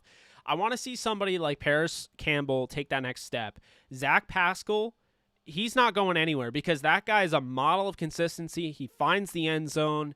And then you have Michael Pittman Jr., who obviously can get up and get it. You have T.Y. Hilton, the veteran presence. The tight end position, Jack Doyle's your kind of do-it-all tight end. He'll block, he'll go out, he'll catch passes, but he's not the go-to guy. The go-to guy right now is going to be either Mo Alley-Cox, the former power forward for the Baylor Bears, or what they're going to do is they're going to give my guy, the 4th tight end in this draft, in my opinion, Kylen Granson out of SMU. They're going to give him an opportunity and let him work. And I'll tell you right now, Kylen Granson is a steal for the Colts. Remember I said that. Kylen Granson, if you play fantasy, if you have a dynasty league, if you even have a redraft league, if you have at least 20, 21, 22 roster spots, I'd consider taking a late round flyer on Kylen Granson, a guy that can stretch the field, very, very fast, very athletic, has no problem eating up the cushion. He can play on the outside. You can flex him. You can move him inside, as an inline tight end. I think mainly he's going to be used kind of in the same way like a weapon like Jacob Harris is going to be used for the Rams, but I'm very excited about Kylen Granson. His long-term future is big time. So Dabney, I hope you know who that is. If you don't, now you do. But yeah, I'm not too worried about the Colts. And I think Eason, mentioning everything there, not even talking about the running backs where you have a 1,000-yard rusher who, had about 10 touchdowns last year in Jonathan Taylor. You have Marlon Mack, who looks pretty good, by the way. And then on top of that, Nyheim Hines, who's one of the best pass-catching running backs in football right now. So it's a good stable. When your fourth guy is Jordan Wilkins, you're doing the right thing there with the running back, stable. So obviously the offensive line speaks for itself. Defense is good. I think the Colts are going to be fine. I think people are going to overreact, and obviously I think the mainstream media is going to push narratives. Oh, Carson Wentz is bad, and oh, they should go out and get Nick Foles. Why in God's green earth should they get Nick Foles? Are you trying to eviscerate Carson Wentz's confidence? You're going to trade for the guy that is the one that basically took the team? I mean, Carson Wentz went down with an ACL, and Foles went to the Super Bowl and won the Super Bowl, and as great as he was, he got all the credit. People forget Carson Wentz was going to win he was probably going to win the Super Bowl and the MVP that year. That game against the Rams, those were the two best NFC teams. He beat the Rams. Whether we want to be upset about it or not, he did it. And that's the thing. So that's what I'll say in that regard. Why are people crediting Goff on 17 and 18 but blaming play calling for late 19 and 20? Goff threw picks and fumbled, so screens easy. Reads had to be planned. Why not praise McVay for saving them? It doesn't really always work that way, because I do think while Sean McVay is great and Goff deserves blame, Sean McVay deserves blame too. I think there were times he overcompensated for what he believed were Goff's tendencies, his mishaps, his issues. I think, first off, talking that much at the line of scrimmage, I don't think helped Jared Goff. I'll be honest with you. I know that was their plan. That's something they did for years. But I think it went from being simple, right? When the offense was clicking, I think it was very simple at the line, to then it became kind of ridiculous because McVay was trying to overcompensate for what he believed Jared Goff was lacking. So I do think that's a legit issue. I think that's something that isn't brought up enough. I just think you got to be careful in that scenario, because you can't just assume Jared Goff was entirely the problem. Normally in these situations, it's 50-50. I would say Jared Goff was more so the problem because they got figured out and McVay made adjustments. He wasn't a guy, for instance, let's just, you like my analogies, right? Let's just use Blockbuster, videos, Blockbuster, right? Let's use them as an example. Blockbuster didn't believe that the future was going to be in streaming. That is why Blockbuster is no longer around. They did not adapt. So you had Netflix come in, you had Redbox, boom, there you go. Blockbuster, you're gone. Okay? Sean McVay wasn't Blockbuster. Sean McVay rose to the occasion. He realized, oh, Vic Fangio's figured out my scheme, and he has now created a blueprint to tell everybody in the league how to beat me. Instead of sitting there like, I'm Sean McVay. I have no reason to care. I'm not scared. You kidding me? Sean McVay. I'm the golden boy. Instead of him doing that, he immediately was like, all right, they figured out my offense. I got to figure out how to go one step ahead. I got to take us to another level. I need Jared to get there with me.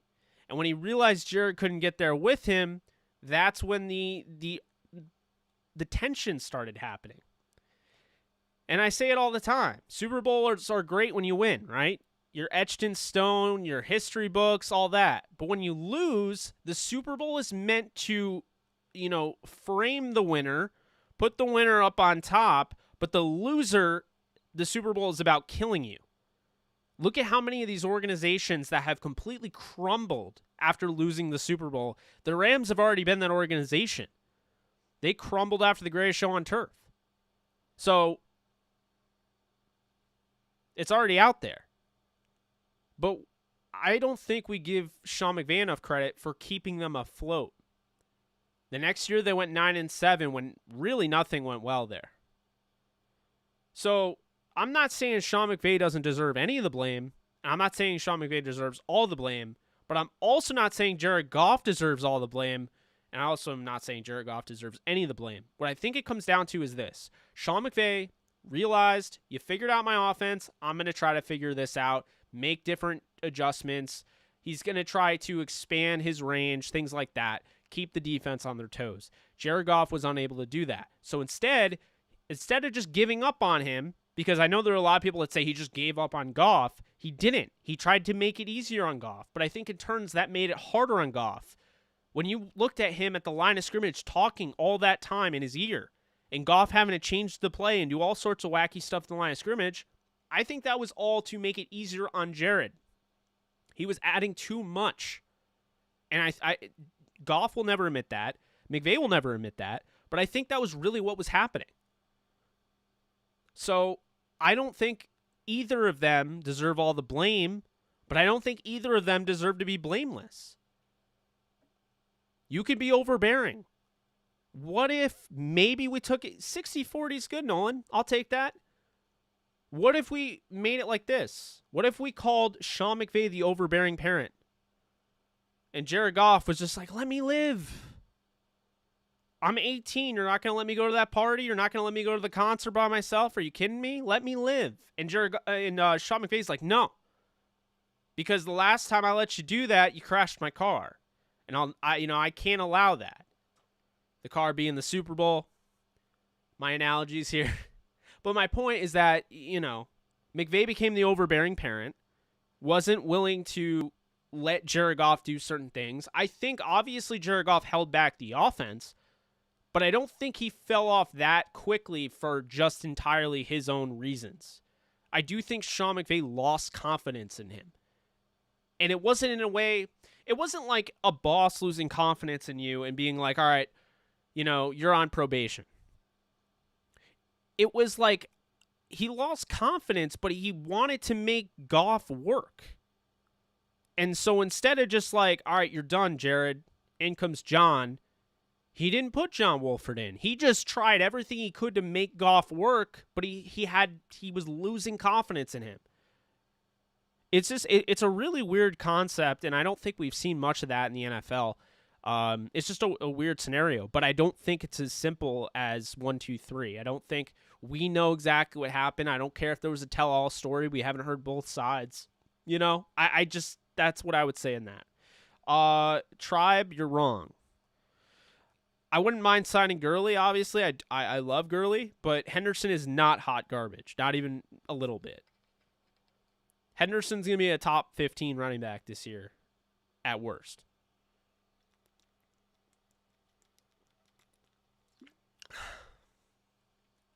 Goff grew up in Cali, played high school football in Cali, NCAA football in Cali, and was drafted by the Rams to play in Cali. Very immature person, never outside his comfort zone. Jared Goff, the plane in Detroit with a beard, he's going to man up. I don't know about all that. But I don't think it's extreme as that, Red State Rams fan. But what I will say is that you're onto something. Is that Jared Goff was in his comfort zone. But like a lot of things, it's not as simple as that. It's not black and white. What isn't brought up enough is that Jared went 11-1, got the crap beat out of him with Cal his first year, and then he brought him back up. Another thing that isn't talked about enough with Jared is the fact the dude's tough as hell. Look how many times he's gotten decked. And he missed his first game this past season. He's so tough. He missed his first game this past season, still wanted to play. McVay would not let him. They went with Wolford instead in week 17. He's so tough, he was able to play in the wild card game and beat Seattle. He wasn't amazing, but then he followed it up. He got better. He got healthier, and he got better. He focused on that against Green Bay. So, again, it's hard to just say... It's hard to say Jared Goff was immature and things like we just don't know. There's not enough information out there. Maybe someday there'll be a 38 for 30. But I will say this. As somebody, I've given Jared Goff a lot of flack. I've been very, very critical on him. But what I will continue to say to this day is that Jared Goff's last game with the Rams, he balled out. He gave them an opportunity. If it weren't for a Josh Reynolds drop, if it weren't for Aaron Donald being hurt, the Rams win that game and potentially go to the Super Bowl because they would have been playing a team that they already beat in Tampa, and they probably would have gotten Cooper Kupp back for that game. I'm just saying. Yeah, no Hendo slander. What you doing? How is Matt nicked up? It's just his thumb. The one he had surgery on, go figure, yeah. Over 1,200 views, man. What a night. Last night was fun. This night, we're over the hour and a half mark. Last night we went 3 hours. I won't be going that long this time. I might call it at 11 my time. So about 20 more minutes, but I always have some fun on here. You know, it's always a good time. Yeah. So I know I go on my rants, but I mean well. I'm not trying to dog anybody. I'm just trying to give my perspective. Keep these streams coming if possible. I appreciate the work you put in on this channel, champ. Hey, thank you. Thank you so much, Mark Xavier. I appreciate that.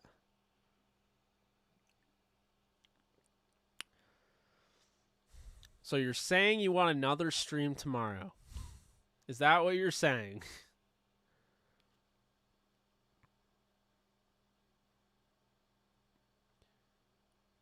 I mean, you're right there, Ruiz. Exactly. You got to be able to perform. I mean, think about this. If you have a Jalen Ramsey and Aaron Donald in your locker room, and they see that you're not doing it, they know they're doing it. They know they're the ones killing it. They can't afford to sit there. The way we judge players based on a team accolade, the way we judge players based on rings, Aaron Donald and Jalen Ramsey can't afford to waste away in a locker room where their quarterback or what have you isn't serious.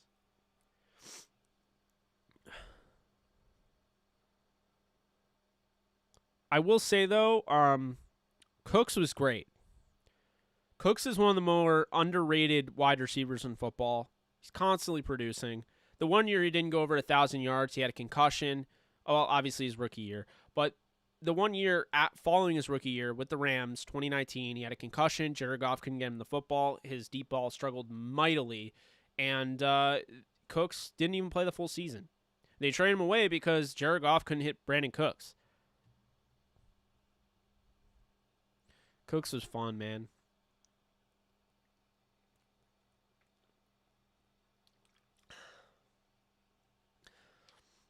I will say they got a lot of flack for signing Cooks to like the $16 million deal.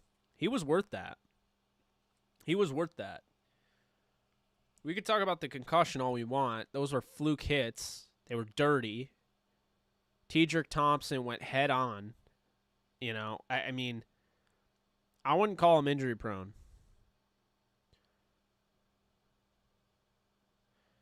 What's up, Ashton? I wouldn't worry too much about Stafford. It's a nick. He's gonna be fine.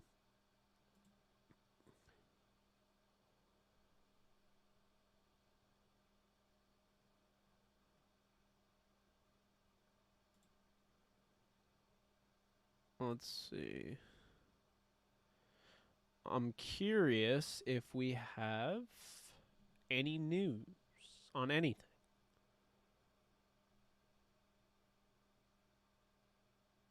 Oh my God. So, breaking news on the channel. This happened 34 minutes ago, but the Lakers have brought back another player. They're bringing back Kent Bazemore. Oh, man. So, the Lakers have brought back 4 previous Lakers back on the roster. Dwight Howard, Wayne Ellington, Trevor Ariza, and Kent Bazemore. Oh, man, that's funny.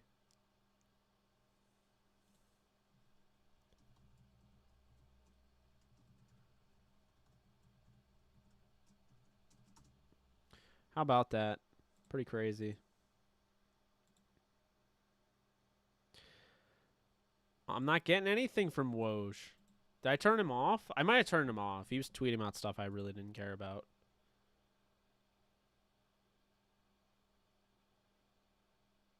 Blake Griffin signed 1-year deal with the Nets. Norman Powell signs a 5-year, $90 million deal with the Blazers. Holy hell. These guys get paid. Oh, wow. The Pelicans just got Devontae Graham in a sign-and trade. 4-year, $47 million sign-and trade. Wow. Okay. So Lonzo leaves the Pelicans, and now we're going to see Devontae Graham in New Orleans. I like that. I like the fit a lot. When they got LaMelo Ball, it didn't feel like Devontae Graham was the focal point anymore. And then Terry Rozier played extremely well and kind of took him out of consideration, in my opinion. So, as a Kansas Jayhawk fan, that a huge Devontae Graham fan, I love to see it. I saw Xavier Jones getting in some work, really nice footwork. I agree with you there. Sham's been going crazy. Let's see. Yeah, Shams has really done a nice job. I think he's surpassed Woj at this point. I don't know how many people would deny that, but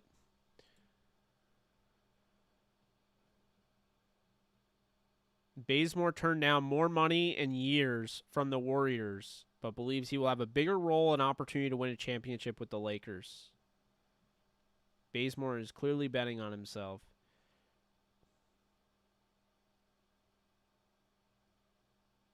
Wow, so we're going to have Devontae Graham, Zion Williamson, and Brandon Ingram. That's a good core three there.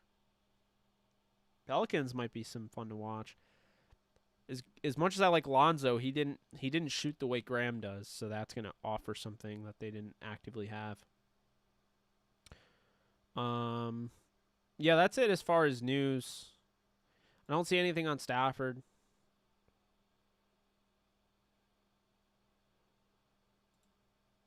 The Rams posted a Wolford interception, pressure by Donald, interception by Ramsey. Who is he covering? I can't really tell. Tristan Jackson. Okay. Like to see that. You do like to see that.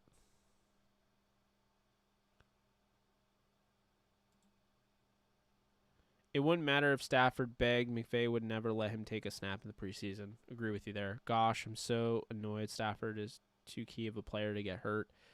I'm not worried. Like I said, if Stafford gets hurt, he's going to be, like, if it's a bigger than I'm making it type of deal, then he'll be back before the season starts. So I'm not too worried about that. I'll say that. Guys, be sure, if you haven't already, be sure to like this video. It does help a ton. Robert, Jake, time to come off that absurd 15-2 record. You do know that they play the NFC West 6 times, plus Tampa, Ravens, etc. I don't think it's absurd, Robert. Explain to me how those teams clearly beat the Rams. Think about it. I have the Ravens beating the Rams week 17. And I have them splitting one with the 49ers. 49ers have proven in the past they'll beat the Rams. I don't think they're going to sweep the Niners. The Seahawks should have lost to the Rams with Jared Goff last year. They lost once. They got their butt kicked at SoFi. And then Seattle, they probably would have lost if Goff didn't get hurt. If Hendo didn't get hurt. Furthermore, the Cardinals, Sean McVay's never lost to the Cardinals. So that's what I would say in that regard. I don't think 15-2 is that outrageous because this is how good I think this team is with Stafford. You worried about Wolford throwing lots of picks in training? No, because I don't think he's throwing too many from what I'm hearing. Do you know whose helmet he hit on? I'm going to go have a chat with them. Let them know, stay away from my quarterback. No, I don't. Do you think play action will be the biggest part of our offense like the last few years with Goff? No. I think it will be in Detroit. I think play action is going to be huge for Goff, but with the Rams, that was a tool to get Goff comfortable. Play action's great and all, but I don't think Stafford needs play action as much as, say, Jared Goff needed it. We'll say that.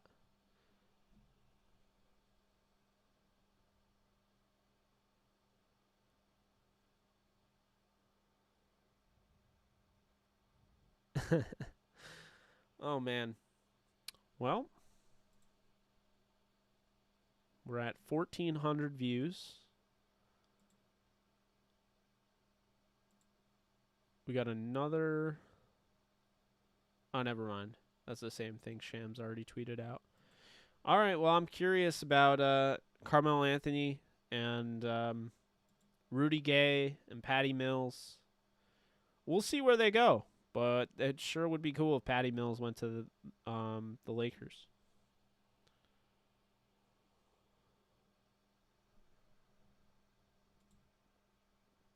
Yeah, the views are booming. Business is booming. Anyone last second questions before I head on out of here? I love the film breakdown about Stafford goes third and long, reads far better than Goff. Yeah.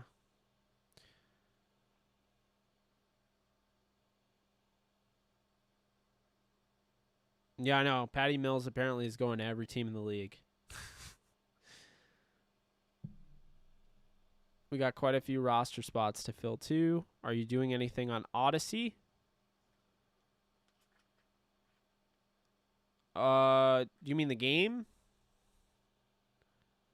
Like Assassin's Creed Odyssey? What do you mean by that?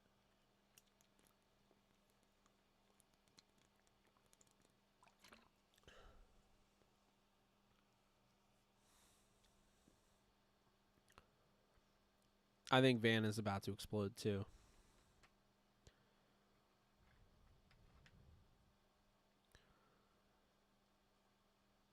Great video platform. Check it out. Yeah, I'll look into it.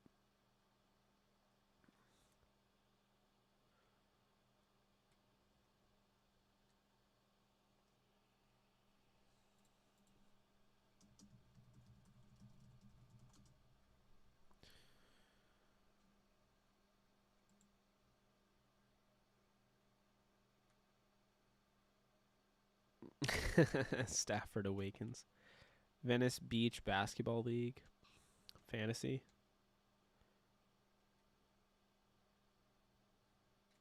Yeah, I mean, you can get Van at the end of every fantasy draft. Henderson you can't, though.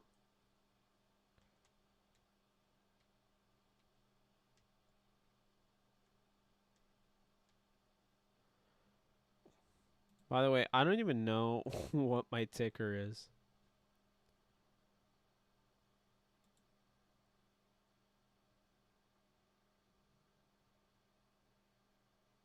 Okay, it's the Manscaped. Yeah, I haven't updated my ticker in so long. You guys probably noticed because, yeah. But I just realized that it was going, and I'm like, wait a minute. I haven't updated my ticker in a while.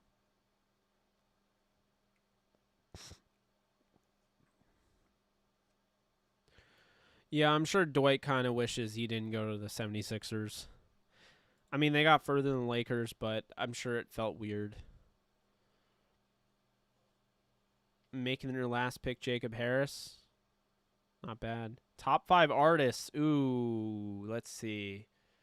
You guys might not know most of them, but I think Starset #1, The Beatles #2, Fall Out Boy #3, Foo Fighters #4, Ice Nine Kills #5.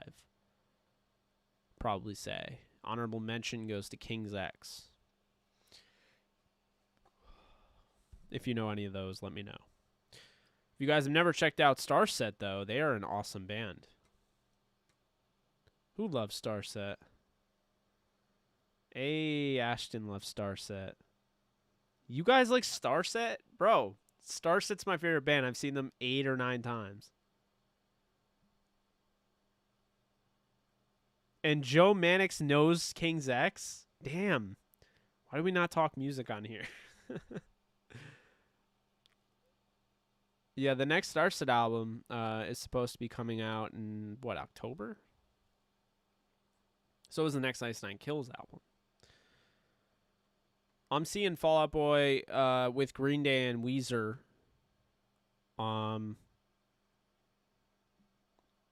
Wednesday.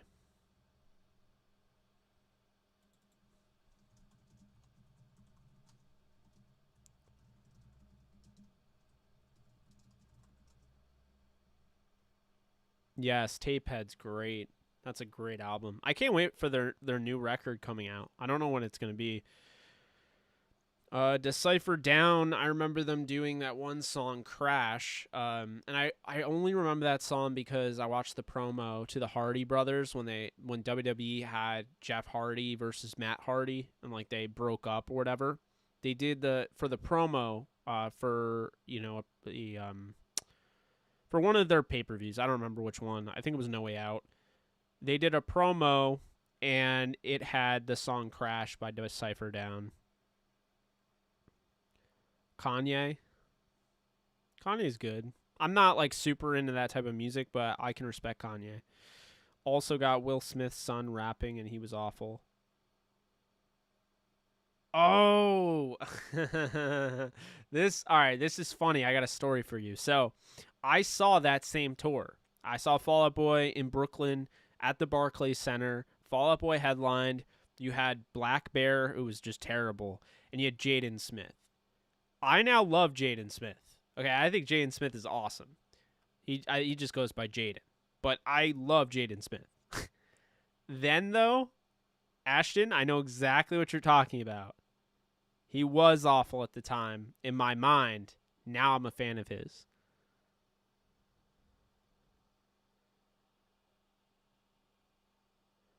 I used to be a huge wrestling fan. My favorite, in my opinion, the most fun to watch was Rey Mysterio. I liked Hardy. I liked John Morrison, Kofi Kingston, Evan Bourne. I liked all the high flyers. So, I did like John Cena. He follows me on Twitter, so I'm a big fan of Cena. But yeah, I mean, those are definitely, a few of them. The CM Punk was pretty awesome too. But I didn't really appreciate CM Punk until later on when I realized he truly was one of the best wrestlers. I also am a big fan of The Miz. Mike Mizanin out of the ring is a really good dude from what I hear. So, yeah. I like The Weeknd. DeRozan did go to the Heat. That's not surprising. Bray Wyatt deserves better. I don't really follow it now. I wasn't a big fan of The Fiend, I will say that. Kid Cudi.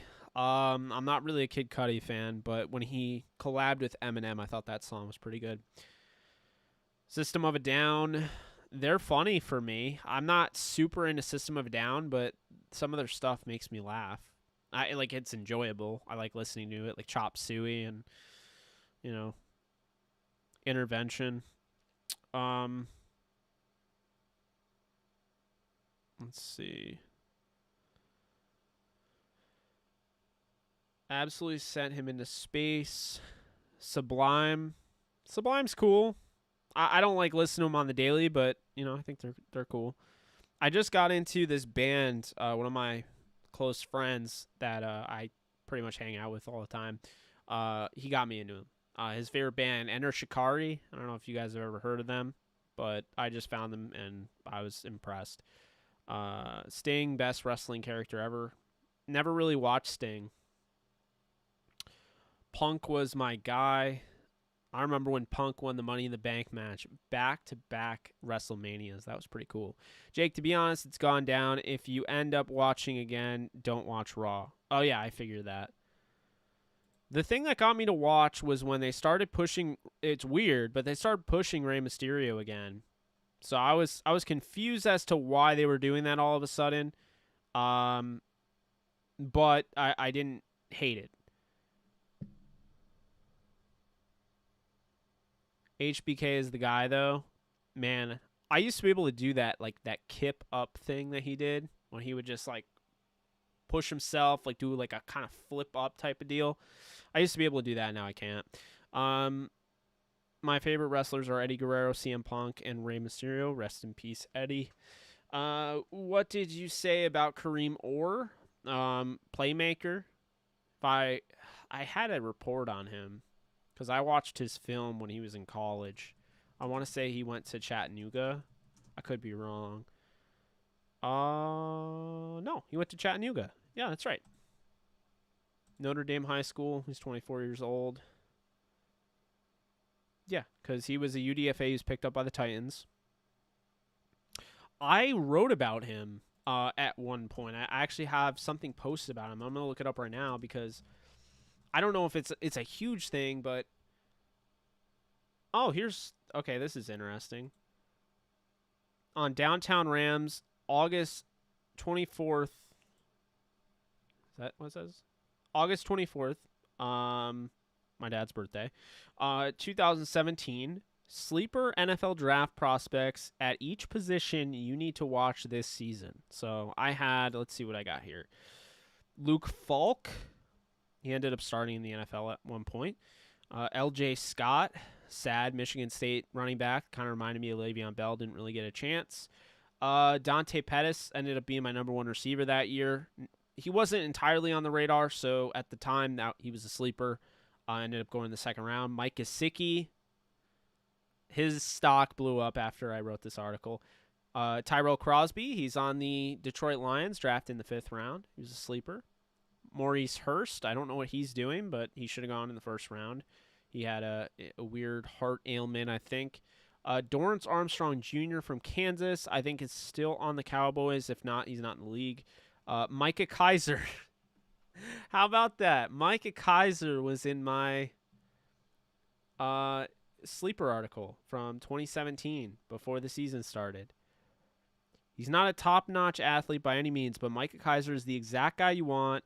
Middle of your football team's defense. The senior stands at 6'2", 240 pounds, and is considered another tackling machine. He's a student of the game. You can see the passion and intelligence right away when you turn on the tape. He's a stout run stuffer who shows some serious physicality.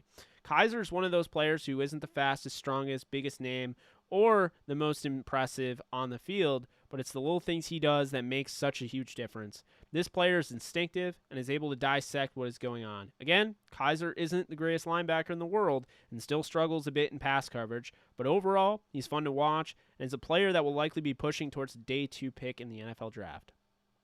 How about that? And then, right after that, cornerback, Kareem Orr, Chattanooga.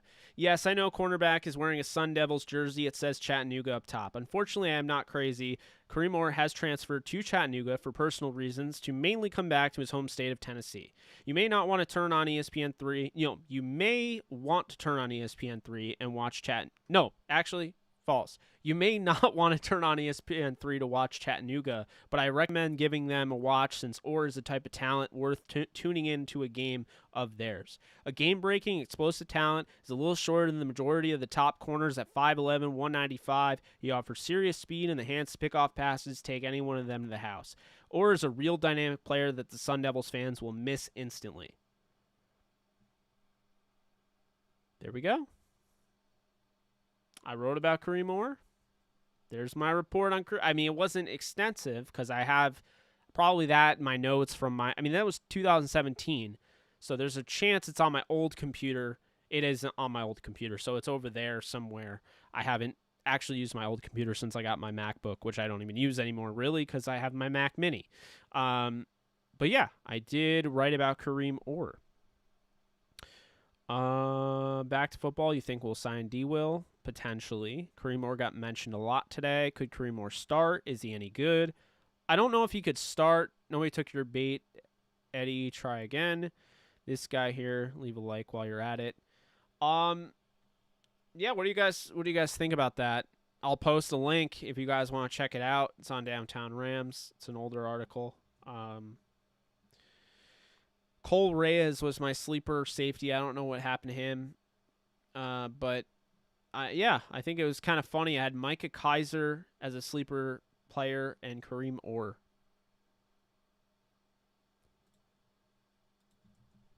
And that, my friends, that's the article link. Also, let's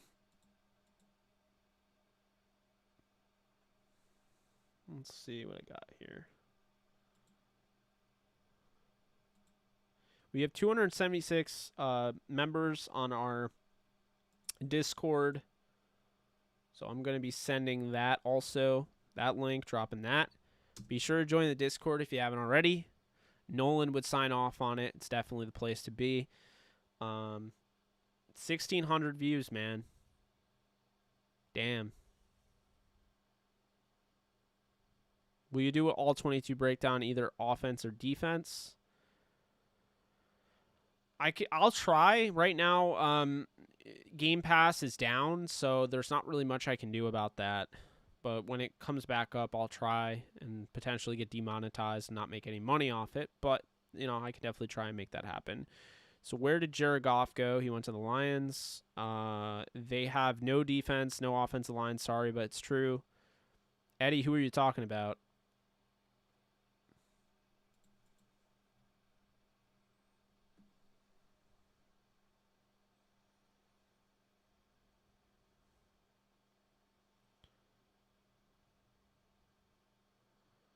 What was Eddie saying?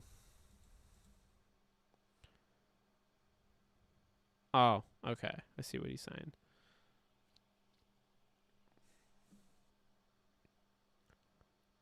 How close am I to my goal of doing YouTube full time? That's a great question, Christian.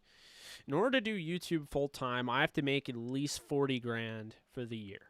So I'm not really close to that. But to be fair, I won't know how close I am until September kicks off and I start to see the numbers. Because the numbers are great. I mean, we're in our first year. We started last year, November 16th. So we haven't even, it has not even been a year yet. So I am just absolutely blown away by the support I've had. And obviously things are going extremely well. But it's a hefty thing to quit your day job and do YouTube full time. You have to be ready for it. You have to, I mean, you're going to have that consistent income, you know? And right now, I mean, you make a decent amount with the partner program, you know, the YouTube partner program, but, you know, obviously it's not enough to pay the bills if, you know, you don't have at least, you know, 40,000 subs. So there's a lot of stuff going on. I'm trying to make it happen, but definitely a great question, though, for sure. Almost have 6.1K subscribers. We got to there pretty quickly. Let's see.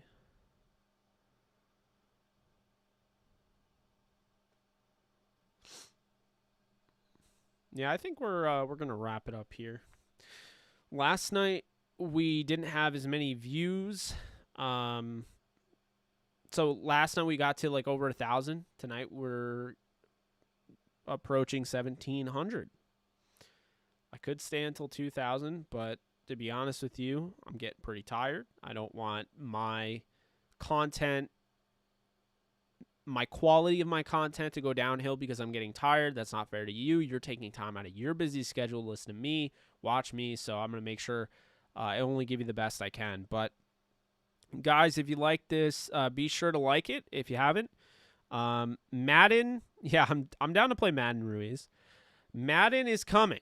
Madden 22 is coming out. I will have early access to it. I believe it's Tuesday or Wednesday that week. So it comes out the 20th, I believe, and I get it the 17th. So I will be streaming that all 3 days, and we'll try to stream a bunch of Madden. So, but yeah, I think that's gonna do it. Hope you guys enjoyed this. It appears based on this the view count that you guys did, but that is gonna do it for me. I'll try to be back tomorrow. See if we can get this this train rolling. Have the consistent non-stop live streams again. I know a lot of people like those, but we'll see. I love y'all. You guys take care. I'll talk to you guys soon. Later.